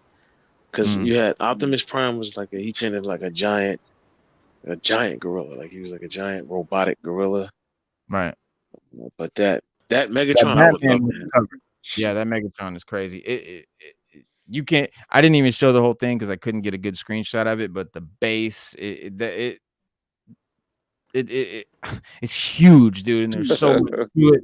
I mean, it's just massive, dude. There's so much to it. It's probably one of those. Listen, man. Yeah, sure. Where does Sideshow think we're gonna put all of this if we were able to buy it? Like, you got to ask Jim Mint, man, because Jim Mint he probably got 20 of them. He probably got 30 of them. Big statues like this tall. He's got them all over his house. But that's the thing, that's my problem is that you can only pick like one or two, They're a couple of grand, so you're not gonna buy a whole bunch of them. And so it's like, which one do you pick? Because they're all so amazing, and it's really hard to pick, man. So that's why I've just stuck to that Sentinel X-Men joint because I love X-Men and it's so dope looking. So if I can get my hands on that, I'd die happy. Mm-hmm. If I could just see it, I'll be cool with that. See it in person. Just one Sideshow collectible. One is good enough for me. I really would like this one. But like I said, they're expensive. They're expensive, and they just I don't know. You know what? They never cease to amaze me at what they come out with, because they always come out with something that's so amazing, so original. They've done Venom a few times, and everyone is different. They've done Spidey a million times, and everyone. It's like each time they come out with something new, it's just more mind-boggling and amazing than the last. Mm-hmm. Like I couldn't collect them because I would see another. I'd be like, yo, I gotta have that. So I'd be trying to get rid of it. Yeah, I'd be trying to get rid of what I got. And get the new one. It's tough, bro. It's tough. Like if you go, like I said, man, shout out to Gem Mint Collectibles. So y'all go check out his channel, check out his page, Gem Mint Collectibles, and you will see some mind-blowing statues, bro. Like he that's what his channel is. That's all he does is he reviews these amazing statues, and of course they send him statues to review. He gets all the inside scoops and gets all the shit before anybody else. So you definitely got to check him out. You'll see all the dope shit there. Yes. This is something that I really wish I could get my hands on. Let me see if I can get a nice shot of it. The X-Men animated series, which we know they're awesomely, I don't know, rebooting or continuing or whatever, but they made these figures that are based on the animated series. So you see there, he's got all the little cartoon like imagery, like the black lines and stuff like that on him, and they made that's a shitty picture. They made Magneto, Gambit, Jubilee. Changeable heads. Well, yeah, look at all the heads. Yeah. See that, Todd McFarlane? That's at least 4 heads for Jubilee. So, man, right? You got 3. You got 4 for Magneto. There's probably 4 for Gambit and 4 for Wolverine. So one of the Magneto ones you see is Morph. That was pretty cool that they put a Morph head down there. So if you guys are familiar with the show, one of the characters named Morph, could change into people. He was one of the early characters in that show. And when he was Magneto, so that little head down there at the bottom, little greenish looking one with the black hair, that's Morph. Yeah, it's Morph. Yeah, it's Morph. Yeah. But yeah, I would love to get those. Just those. Like that would be dope, man. That'd be a dream come true. Fuck yeah, these are amazing. Because I love that show, bro, and I love them X-Men, and they're so well made. Love to get my hands on some of those, man. Oh, everybody loved the X-Men '97. Yeah, we all loved it, man. We thought it was like because it was dope. It was comic accurate. Yeah, that's what was so it great gave us about something they gave us something we never saw before. The animation was pretty cool. And it made sense. It was just a cartoon that made sense that you could watch. You actually sit down and watch and be like, yo, this is pretty good. Whereas they didn't oversaturate. Marvel was kind of at their peak with their animation. The animation department. And they didn't oversaturate it with Hollywood. Like it wasn't just too Hollywood. They didn't over Hollywood. Yeah. And that's what I liked about it. So yeah. Definitely. Hip hop R2D2 approved. Uncle Pete. Uncle Pete approved. Yeah. He's on the now Marvel Zombies. It wasn't as neutered. It wasn't as neutered as other cartoons. It was definitely it had a more adult, they weren't scared to do, violent, whatever and be serious. But I think to me the best thing about it was that it was comic accurate. Like they were really animating stories from the comics. That's what's missing from, in my opinion, all the Marvel animated stuff is when they make these animated shows, it's cool to see the characters that you know and love doing stuff, but maybe it's just me. I want to see the comic stories animated, brought to life. The stuff from the Disney, they're adapting it from the film, not the comics. And that's the problem. Like they did it with the Hulk show, the Avengers show. Like they cut out Earth's Mightiest Heroes, which was pulled from the comics primarily, which is why a lot of people really fell in love with it. And then they brought in the new show, and that was based off the movies. Like ever since they started doing that, the quality was just, it's not there. Yeah. So, I just wish they would fucking learn their lesson, man.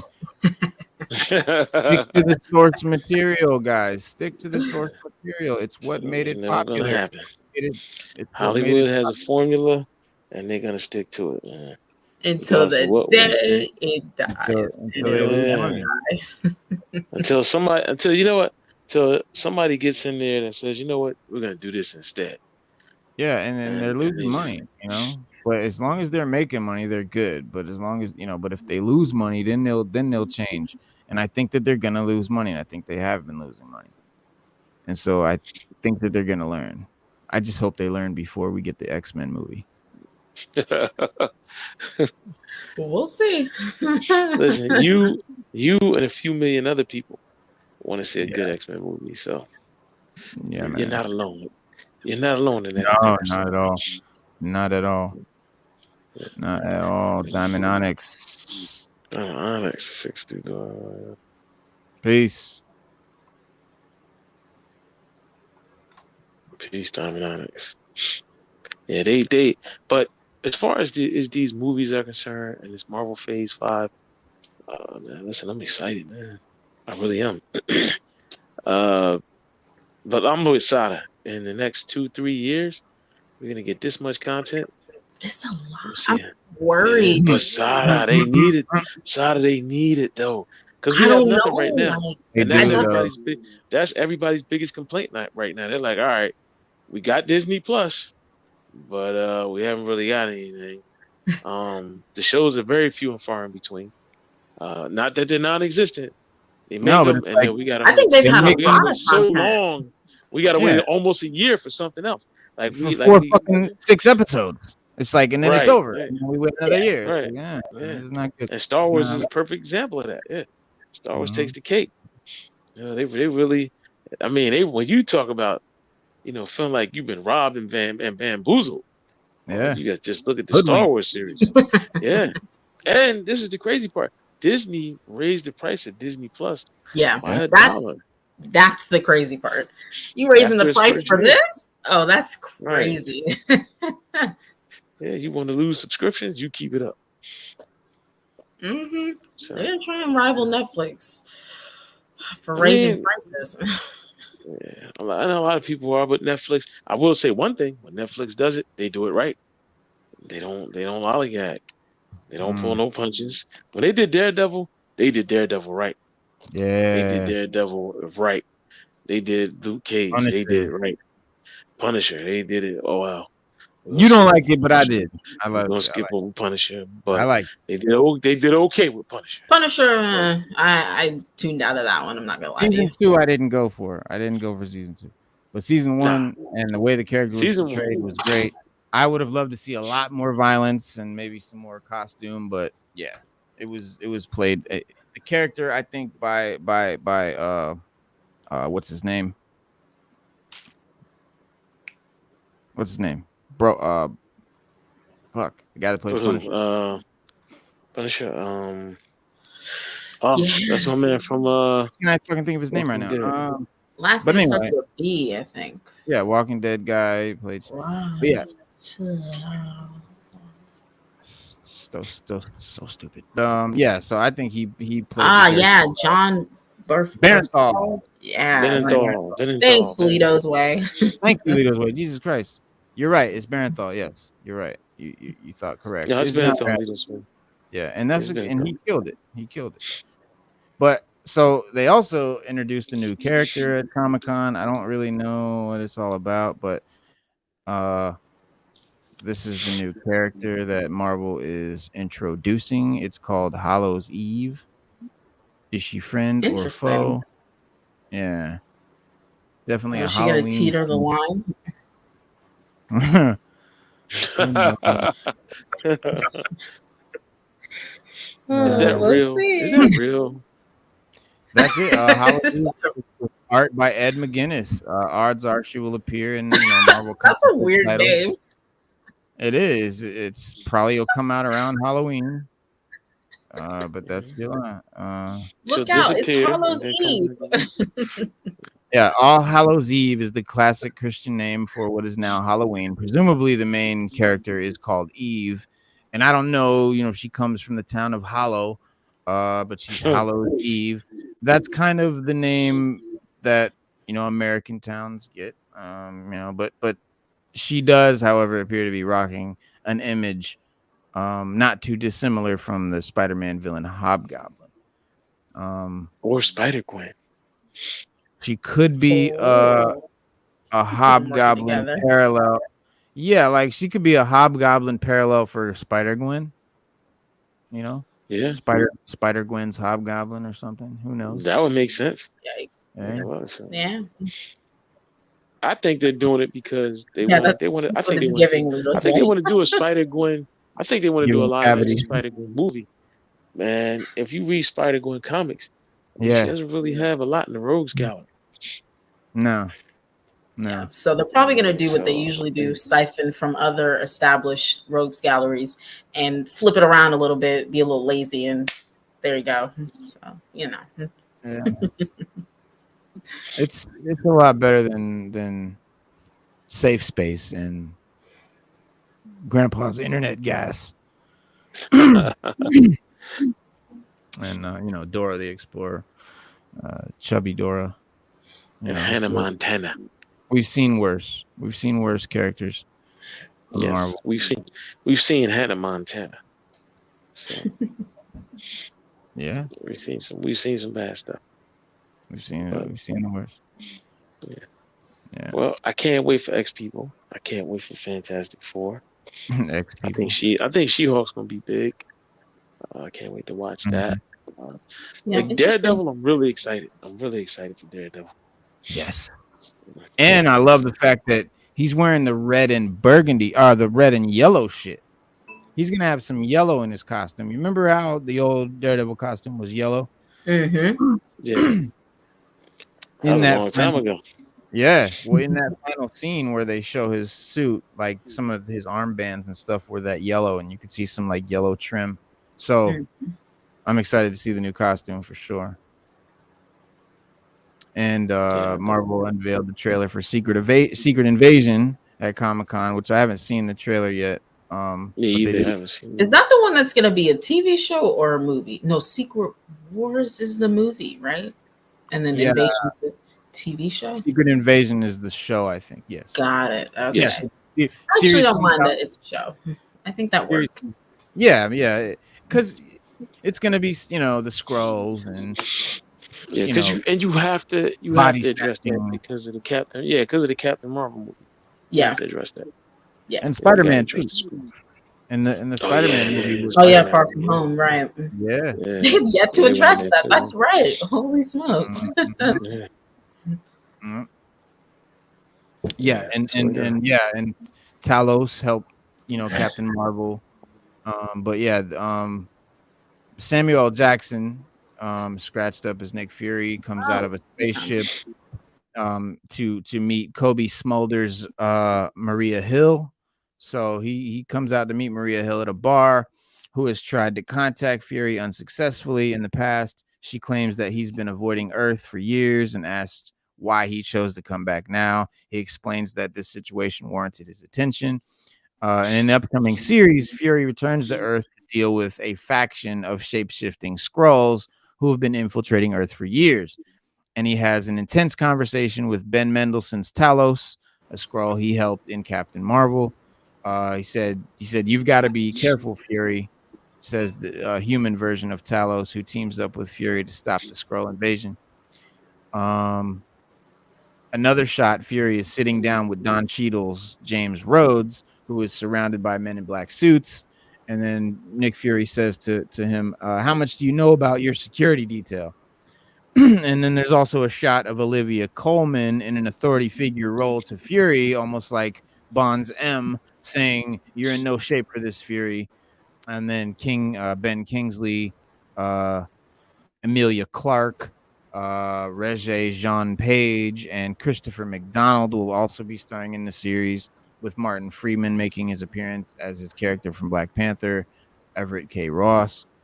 Marvel said during its Big H Hall H presentation that Secret Invasion will hit Disney Plus in spring of 2023. That's crazy. That's so crazy. I was still like, look, I can't believe how much they're trying to put out. I can't believe it. I love it. I'm glad. I think they need it. And you know what? That'll also make DC Warner Brothers put their butt in gears and get us some content for, maybe Superman, Batman, Yeah, maybe. Stargirl, literally, I think Black Adam and Shazam. I mean, The Flash. That's all they dead on arrival. They did greenlight a new Batman movie. Lucky me, another Batman film. Well, it's with Robert Pattinson. You should be happy. Oh well, okay, yeah, the sequel, right. I'm fine with that. Mm-hmm. Now, my question is, how far are they going to go?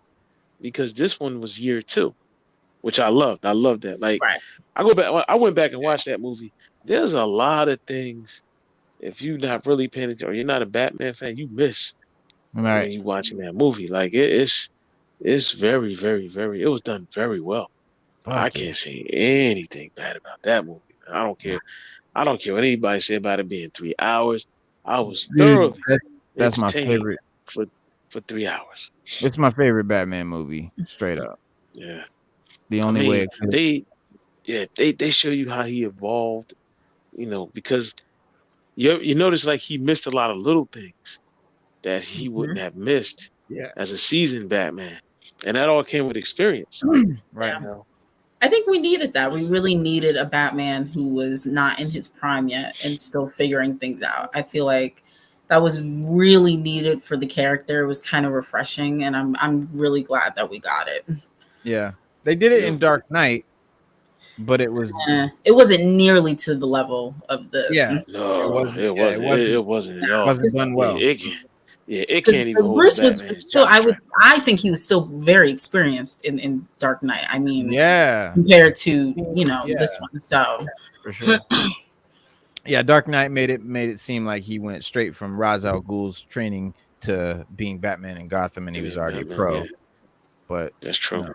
There was times when Batman, before Batman was Batman, when he was just going out in black clothes, vigilanteing before. So there's a lot of gaps in there that they could expand on, but Yeah. I'd love to a see whole lot. I'd love to see another Matt Reeves Batman movie with some badass characters we haven't seen done right, like Ice, like Mr. Freeze or Clayface. Clayface. Yeah. Clayface would be dope. Those are my With top the two. technology we got now, you could do it. You could do a good movie. Yeah, Or even Clayface Bane. and Or even Bane. Yeah. Bane Maybe. would be a Bane good would be fit. my 'Cause you favorite. can go dark. You can go really dark with Bane. Yeah. You make him Spanish, please make him Spanish. I mean, like you could do it how they did it in Batman Beyond. You could go because they went really dark with Bane in that show. They could do that if they really wanted to. Yeah. They that would be wicked, bro. Actually, like a Matt Reeves fucking Bane story. Oh my god, see him becoming Bane, like living in the prison and climbing out of the. Dude, that would be wicked. Matt Reeves style, like that kind of gritty filmmaking, bro. That would be. Wow. Yeah. I would love it. Fuck yeah. Getting into this new AXE Judgment Day comic that's out right now. It's an X-Men joint and Marvel and X-Men, but Judgment Day, it's like Judgment Day has finally arrived, and with it the much anticipated war between the Eternals and the X-Men has begun. So unfortunately for the latter, it seems that, as if this one conflict that they have, they have very little hope of winning. The Eternals, prime, super powerful and just, like a god. But it's really dope. It just came out. It's called AXE Judgment Day. Y'all should check it out. You said AXE? Yeah, like it's like an acronym A.X.E. Okay, gotcha. Judgment Day. Yeah. But yeah, it's pretty dope. There's some new dope X-Men shit. If you're looking for some new X-Men shit. And then last thing, Guardians of the Galaxy Volume 3 Comic-Con trailer. First look at Rocket's origins. So we'll get Adam Warlock. Oh, yay. That's great. Yeah. They did the big reveal at Comic-Con, and Gamora no longer remembers her fellow Guardian crew members. The trailer also teases Rocket's origin and an all gold super buff Adam Warlock, played by MCU newcomer Will Poulter. Groot appears as a young adult, like not baby Groot, but like teen Groot. And then you've got what else? The clip is set to the Flaming Lips "Do You Realize" song. And then the panel also confirmed Borat 2 Oscar nominee Maria Balakova is playing Cosmo the Space Dog, which is dope. So Cosmo is a great character. Like that's a great character. So I'm glad. Yeah, Cosmo is. Yeah, he is. He's cool. He's like a super telekinetic, telepathic dog in like a Russian cosmonaut, old school bubble helmet suit. He was the dog that the Russians sent to space, basically, and he got captured and he became super intelligent and super powerful. And Rocket origin. Go ahead. Oh yeah. No, I said no. I was going to say, what about Rocket's origin? You think that's going to be interesting, or do you think it's going to be? I think it will be. It's going to be a driving force in Volume 3. Gunn told the Comic-Con crowd that he kept asking himself how a talking raccoon can be real, which led him to realize Rocket must be the saddest creature in the universe, and that origin will be fleshed out in the film. Like he's just like this lone creature, only one of his kind. I'm you know, very kind of- excited for that. yeah, me too. And then Karen Gillan's Nebula will have a lighter personality. Actor tease. She said she had a very cathartic experience with having Thanos eliminated from her life, so she's finding her own personality. She said, and then Palm Clementif teased the following for Mantis. She said she's still quirky and weird, but at the same time, she shows a lot of confidence and she shows some fighting skills, maybe. I just hope that this crew is not the. I mean, I just hope that this movie is nothing like fucking Love and Thunder. I really hope that they separated. I was waiting. It was coming. I know. And then Poulter said, I'm truly, truly grateful. It's been pretty surreal to have stepped on the Guardians set. He's playing Adam Warlock, which is a character I've been dying to see. Adam Warlock is a great character, really cool, and I would love to see him in the MCU. I just hope they do it right. Obviously, I hope that he's not painted gold the whole time, or if he, I don't know. Let's see some good comic accurate costumes. Marvel, please. Guardians of the Galaxy Volume 3 is directed by Gunn, again, who helmed the first two, movies. And then it reunites the entire team. This is the original team. This is the Guardians of the Galaxy team. This is not Taika Waititi. This is not Yaya Boo Boo. This is fucking the original team. The cast includes Chris Pratt, Star-Lord, Zoe Saldana as Gamora. She's back. Dave Bautista is back for his last run as Drax. Bradley Cooper as Rocket Raccoon, Vin Diesel as Groot, Karen Gillan as Nebula, Palm Clementif as Mantis, Sean Gunn as Kraglin, Elizabeth Debicki as Aisha, and what's his name is Poulter is Will Poulter is as Adam Warlock. Isn't this everybody's last hurrah as far as Guardians go? It might be their last Guardians movie, but they might still be those characters in future movies. Like I know, but Drax no. Yeah, Drax is done. And Vin Diesel said he's done doing Groot. Really? Yeah. He said it's a while back. Interesting. I'm betting they could find someone else to say I am Groot. Oh, definitely. Yeah. Oh, yeah, for sure. Yeah. So that's not really a big loss. Yeah, but the most Sean Gunn said the most rewarding part of it has been working with my brother. It's come to a point where it's just not about the joy of working with him. It's about the joy of working with all these other people. We fucking care. End quote. Will Poulter, who starred in The Revenant, Midsommar, and just earned an Emmy nomination for Dopesick, plays Adam Warlock. In the comics, Adam is an all-powerful artificial being created to destroy the Guardians of the Galaxy.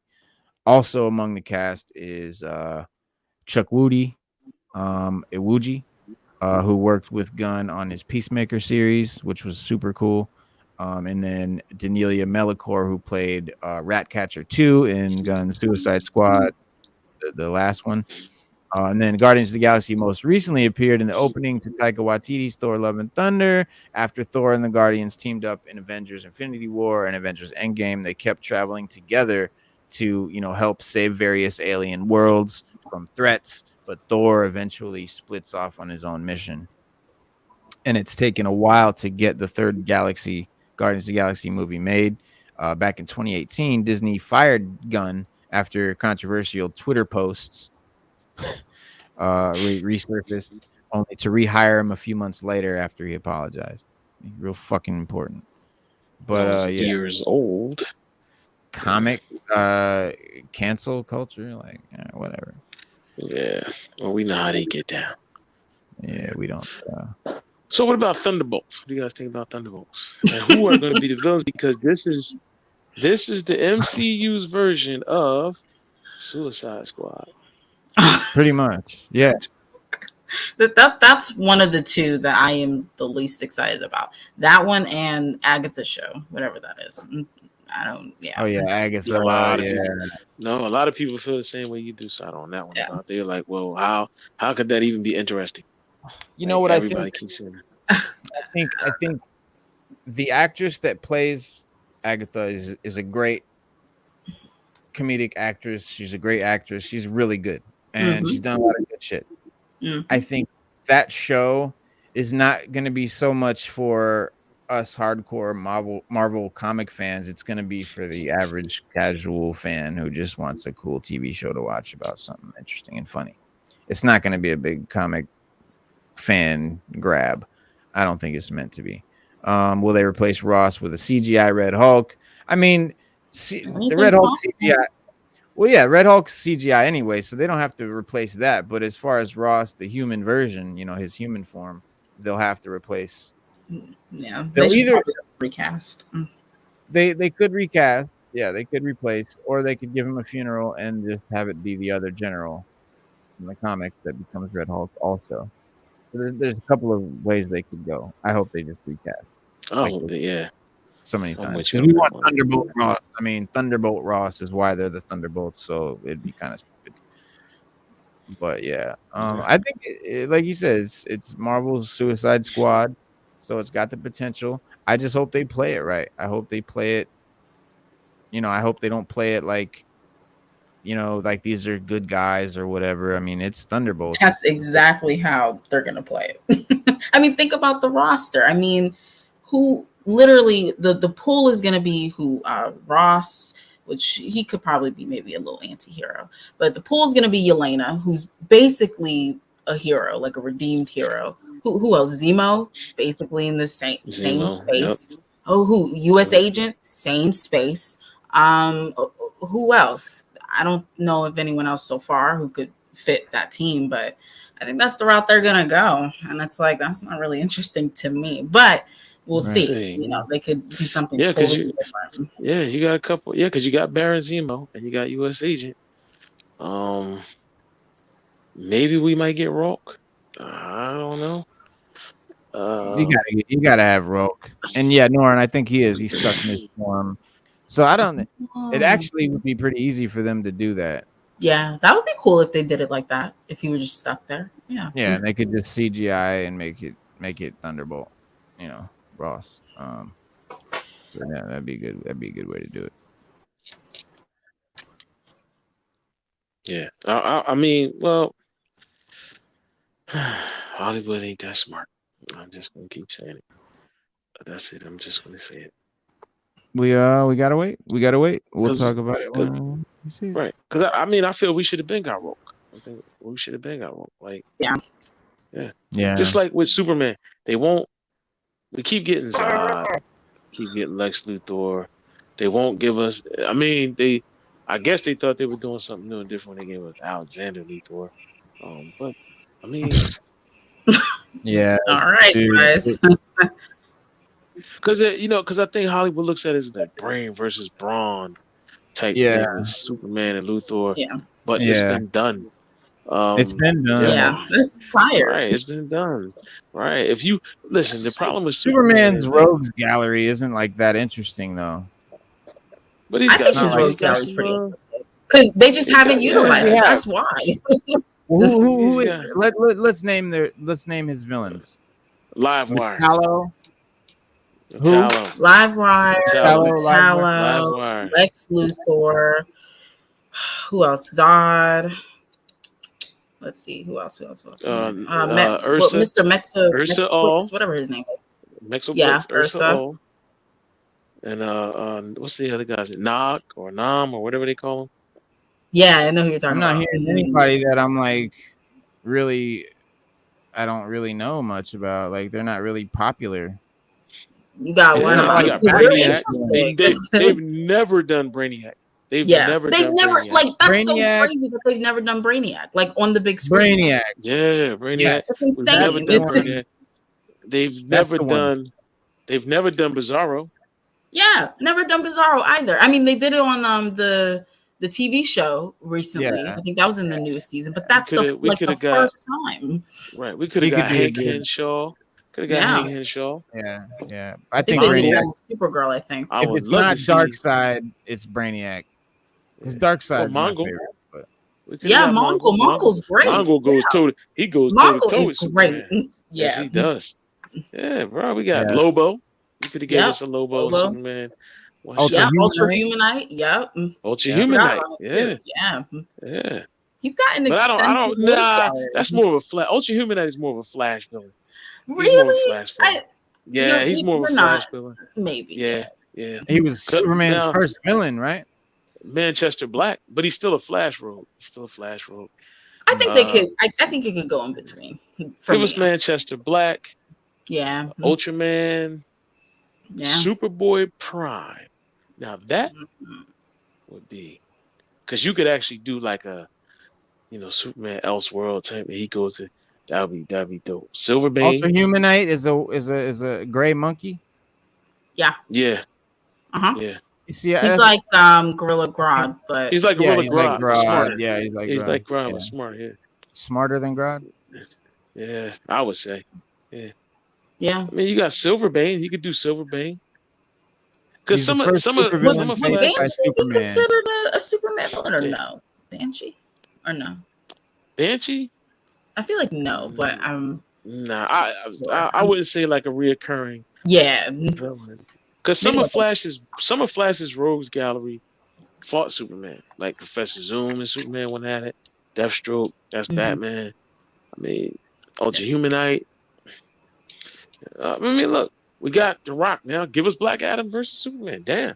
They could literally start with Metallo and go from there. You could start as simple as Metallo and go from there. Toyman Yeah, is always Toyman. Like, Toyman's always been good. Right, like there's a Toyman's lot great. you could do with Superman. Yeah, there's a lot you could do with Superman. So Like they Ultra always say, Humanite doesn't. He's not always the gorilla though, right? no, he's not. No, he's not. His original body, he was like a mad scientist. He was a fiendish mad scientist. It was actually Lex Luthor basically replaced Ultra Humanite. He was his first supervillain by Superman, and it said he's among the first supervillains of Golden Age comics. He was designed to be the polar opposite of Superman. While Superman is a hero with superhuman strength, Ultra Humanite was a criminal mastermind who has a crippled body but highly advanced intellect. The Ultra Humanite served as Superman's nemesis until Lex Luthor was introduced in the comics. The origins of the supercriminal known as Ultra Humanite are shrouded in mystery. Even he claims not to remember his true name or appearance, and attributes his vast intellect and mental powers to scientific experiments of an unknown nature. Okay. Right. But he mostly was a Flash villain though. I mean, even though he fought Superman, and like you said, they probably just threw him in there as a filler until they created Lex Luthor. Once he fought Flash. Because I mean, there's a lot of gorillas in DC Universe. You got Monsoon. Yeah, there are a lot of animals. Yeah. There's a lot of gorillas. You got Gorilla Grodd. You got Solivar, Congorilla. There's a lot of gorillas. You got a whole gorilla city, to be honest with you, in the DC universe. Like straight up whole gorilla city. So I mean, there's a lot of gorillas in the DC universe. Yeah. In 19, let's see. So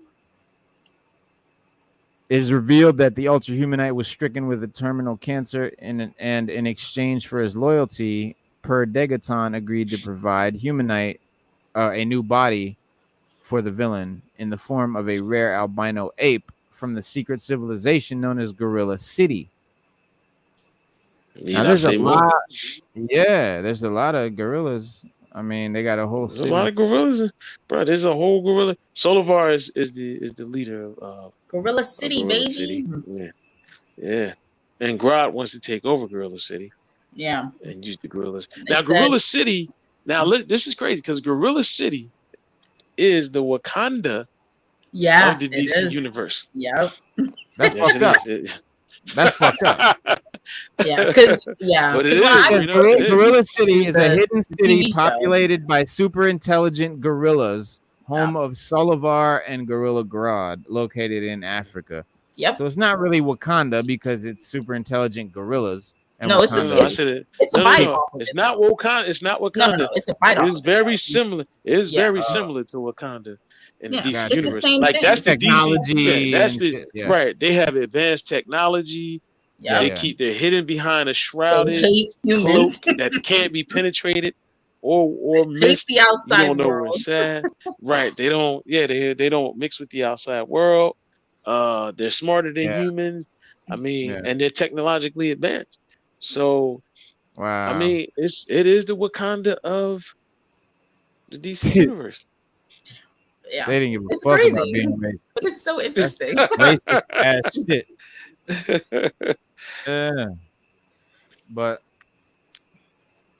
it's a lot of different cities. Yeah. DC got a lot of cities. Oh Wow. yeah, you got Star. You lot got of Star cities. City. You got Oh, bro. Star City. You got Gotham City. You got Metropolis. You got what's the Dakota? You got Oh, you want to what know? else? You got Amnesty Bay, you got Barrelsville, you got Bloodhaven, you got Blue Valley, Yeah, Calvin City. Bloodhaven. Yes, That's Bloodhaven. That's Bloodhaven. Bloodhaven. Yeah, Bloodhaven, Yeah. former home of Dick Grayson. Yeah, they spell it like Blood, BLUD. Yeah, that's how. But yeah, Blue Valley, Calvin City, Central City, Carlton's Central Point. City. That's Carlton Point. slash, Yep. yeah, Carl's Point, Civic City, Coast City, Green Lantern, Coast City. Yeah, that's Green. That's Green Lantern. Coast City. Yeah. Hoddsville, Cosmos, Crucible, Dakota City, Static. Dakota that's City? Icon. Yeah, that's Yeah, Blood Static and Syndicate. Icon is Dakota. Yeah, and Blood Syndicate. Yeah. Yeah. Delta City, Dos Rios, Elmond, Empire City, Evergreen City, Fairfax, Fairfield, Fawcett City, home of Captain Marvel and the Marvel family. And then there's Feathera, Freeland, Gateway City, Gorilla City, Gotham City, Happy Harbor, Hatton Corners, Hidden City, Hope Springs, Hub Fawcett City, City. Ivytown, Yeah. Jump Ivytown, City. Fawcett City. Yeah. Yeah, Fawcett, Keystone City, Keystone. Liberty Hill. Yeah. Liberty Now the Hill. crazy part. Now check it. The crazy part is where they're at. That's only the L's. It's Yeah, that's alphabetical. the part. Yeah. Oh yeah, That's the DC part that is Goes yeah. all huge. down. Yeah. Because Metropolis is actually like I guess near Baltimore, between Baltimore and Delaware. Washington D.C. is Baltimore- just Washington D.C. Baltimore's in DC. Ivytown, Guy Gardner Yeah, lives in Ivytown. Baltimore. yeah, Ivytown is Yeah. you got when you look at the DC map. I ain't gonna have time to get it. I have a map because I do. In I have New a York map City, that has I have a map that has where the cities are placed and respect Yeah. to the real cities in the Right. U.S. Oh, that's so cool. I gotta get that. That's so yeah, cool. yeah, like where they are in the Metropolis, Illinois, is celebrates Superman, the fictional character, and exists in the DC universe as celebrating the real Superman. So there is a real Metropolis, Illinois, and New York City, which is a big Marvel town. Like Marvel doesn't have Metropolis and Gotham; they've got New York, and so Yeah. DC, like the Teen Titans, but they call it the Cinderella City in DC.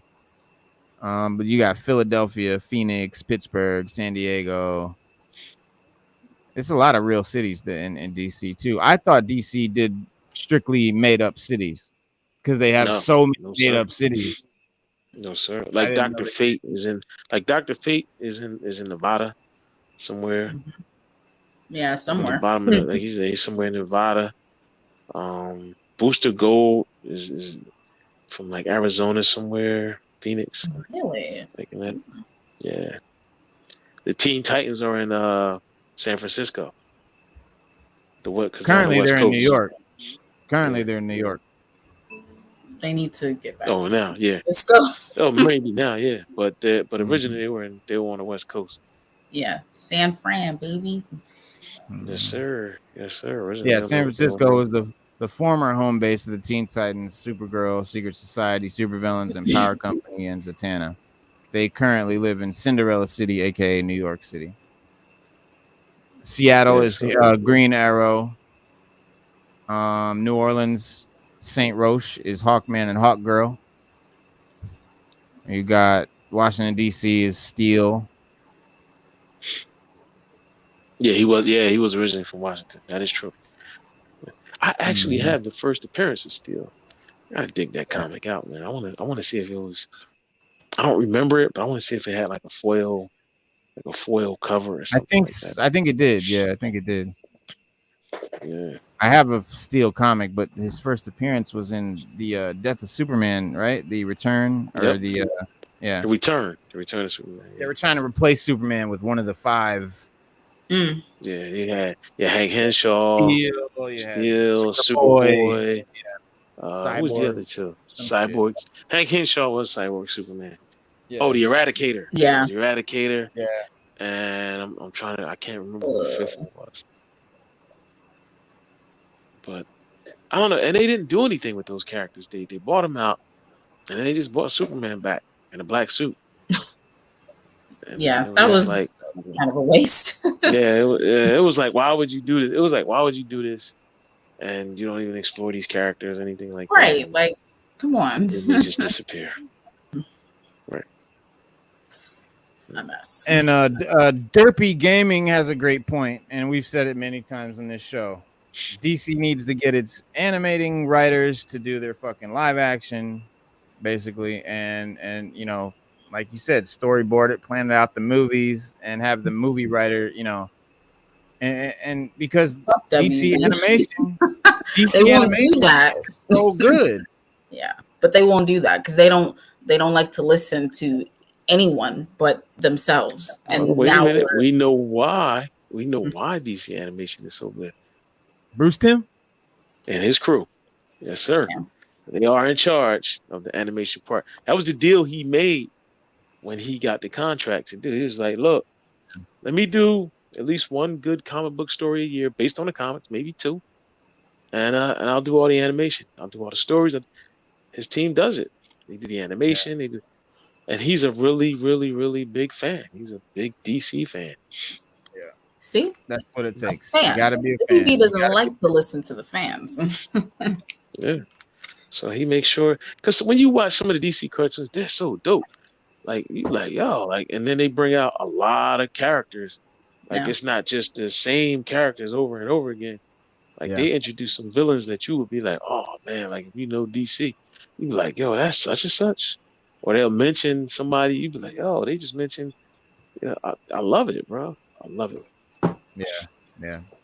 DC, Marvel animation needs to take a lesson from Bruce Timm and them, and let Bruce Timm do it.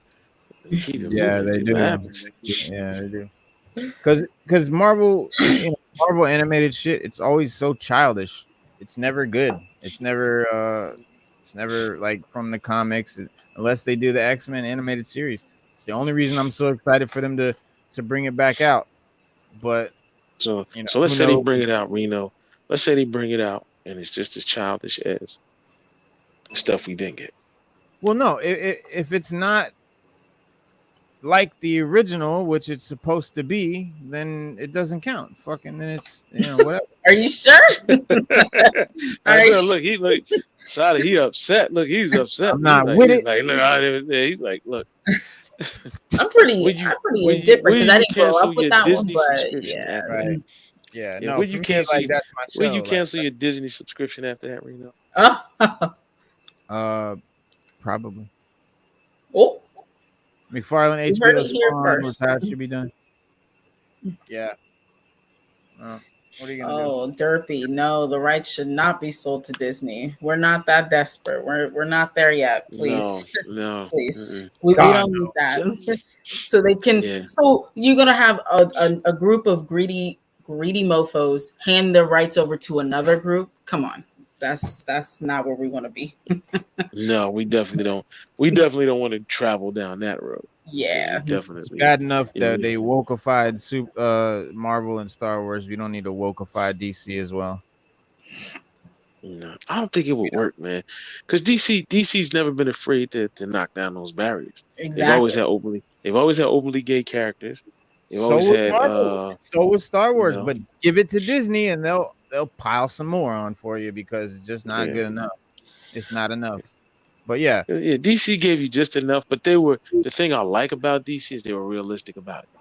Yeah, like always. Batwoman, what's your name's daughter, Black Lightning's daughter, his oldest daughter, Constantine. Constantine is a straight up Constantine will literally Constantine is have sex with anything. yes, he's a he's a pansexual, but he fell in love. This is how he describes it. He's a pansexual, but he fell in love with a man, and that was the love of his life.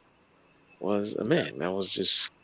But he's hooked up with different females, whatever, Animals, multiple times. You know? Yeah, he's done it. He's gotten around.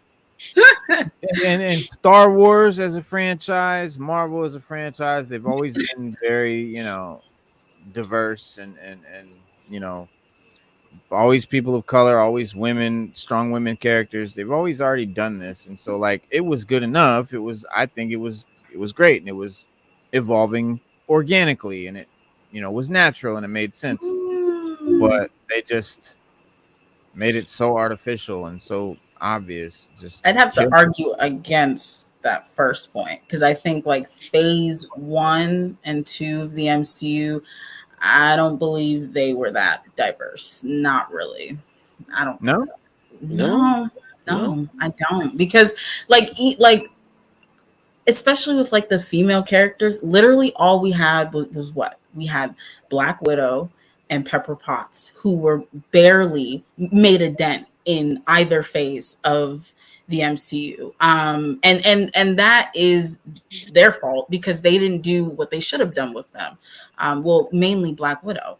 So I think they kind of did it too late. And like you said, it became, not organic because they just did it too late in trying to, include these female characters and everything. It should have happened from the beginning. I don't know. It's weird.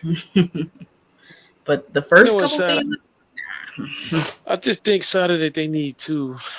I think somebody in Hollywood just needs to bite the bullet and just give us something original, like an original female superhero team made up of Marvel female heroes. I mean, the comics have done it. Just give people what they like. I think that'll solve that'll scratch the itch. Because everybody's always going to say, "Oh, there's not enough females." This generation is very vocal about it. There's not enough females, But they loved it. They loved the content that was put out. But then we loved it. But there should have been more females. Hollywood, like I said, they're not that smart. I couldn't have been in charge because I'd have been like, "Listen, put me together an all-female Avengers team, and we're gonna see where it goes." You know what I mean? Yeah. Like DC has Poison Ivy and Harley Quinn. Yeah, they have the Gotham Sirens, Right. I would have put that together. Batgirls. I would have been like, look, let me get a live action Batgirls movie or cartoon or something. Just to, they want more females. I got you. Right, I got you. But what I'm not gonna do is I'm not gonna take away from the core fundamentals of what I already had established. Right. Just to satisfy a few people. So you want it that bad? Let's see how it does. I'll put it out there. If it does well and it's popular, I'll keep giving it to you. But if not, then like I said, it's just a few people that want it. And, whatever audience that is for, you can go back and watch reruns of that. Yeah. WB dropped the ball because I don't understand how, you take Harley out, you want to give her a solo project, but you don't do Gotham Sirens. You put her with Birds of Prey. That makes no sense. And then you it's not the original group. Like, well, I mean, it's Black Canary, but not really. There's no Oracle or Batgirl. It's just like, why wouldn't you do Gotham Sirens? You don't think people would honestly want to see her with Catwoman and Poison Ivy? Like, come on. Like, there's some of the most recognizable villains in comics, for female villains. Like, it was so crazy that they didn't do that. Yeah. I mean, if we can do Charlie's Angels, you can do a female. Yeah, female Charlie's cast. Angels was cool. The first two, way back with Cameron Diaz. I thought those were cool. Yeah. New one, garbage. I didn't see the new one. Master, we did not do that, but yes, let's do that. Batman and Spawn.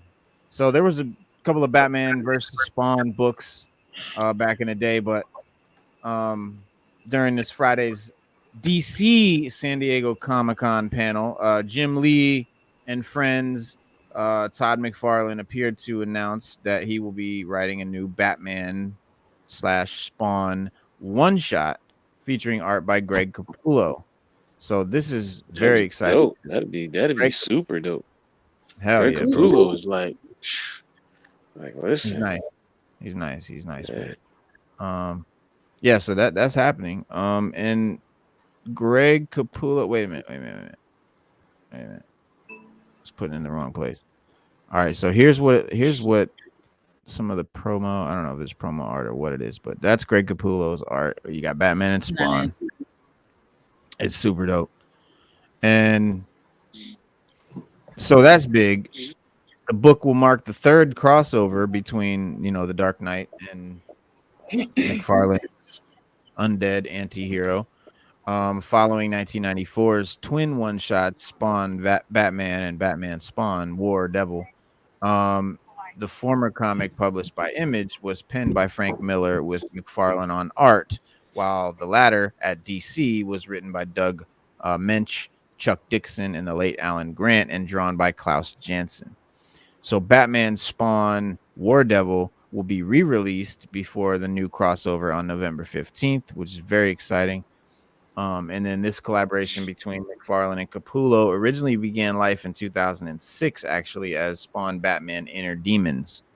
McFarlane shared the pictured artwork while reminiscing about the project in 2017, noting that while the comic didn't materialize, Capullo still went on to draw Batman on Scott Snyder's acclaimed New 52 run from 2011 to 2016.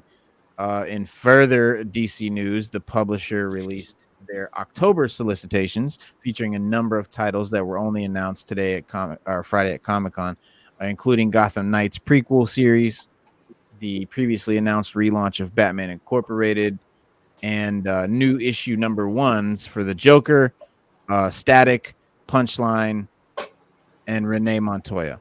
And we'll, so yeah, but that's that. So yeah, hang on to your Spawn shit. Spawn's coming back. Yeah. Price up. Now I did hear McFarlane. He wants to do another Spawn movie, another live action movie. That would be cool. Yeah. The other ones were great. He deserves that chance. He wants to also do. I heard he also wants to do another anime. A Spawn, Spawn that anime. would be awesome. Yes, that's what we showed on there. I don't know. Was that the cover for the release? I don't know. It's just Capullo and McFarlane, and I think that's what they're gonna do. I don't know if it's the actual cover or if it's just promo art. It's just a picture that was on there when I read the thing. So, okay. I wasn't there. I wasn't at Comic-Con, unfortunately, this year. So I'm getting all this info next year, secondhand. But next year, we hope that sixth element. Save up, and I'm gonna head down there. That's the idea. So hopefully, Sixth Element crew, we will be in SDCC 2023 with press badges. Yeah, that would be cool. So that's the goal. Very cool. That is the goal. We'll see what we could do. We'll see, can we get it? And yes, Norn Rad, yes. Tons of covers. I'm sure there'll probably be 20 variants. In the blank. Yeah. Yeah, there can't be or just for like 500 a blank cover. Right. Yeah. For 500 and a blank cover, I better meet Todd McFarlane one day and get something drawn on there or something. It should be guaranteed for 500. I don't care if he drew a stick figure on there. So for $500, I better get. Yeah. I better actually physically meet Todd McFarlane. He gets 30 minutes to draw whatever he wants.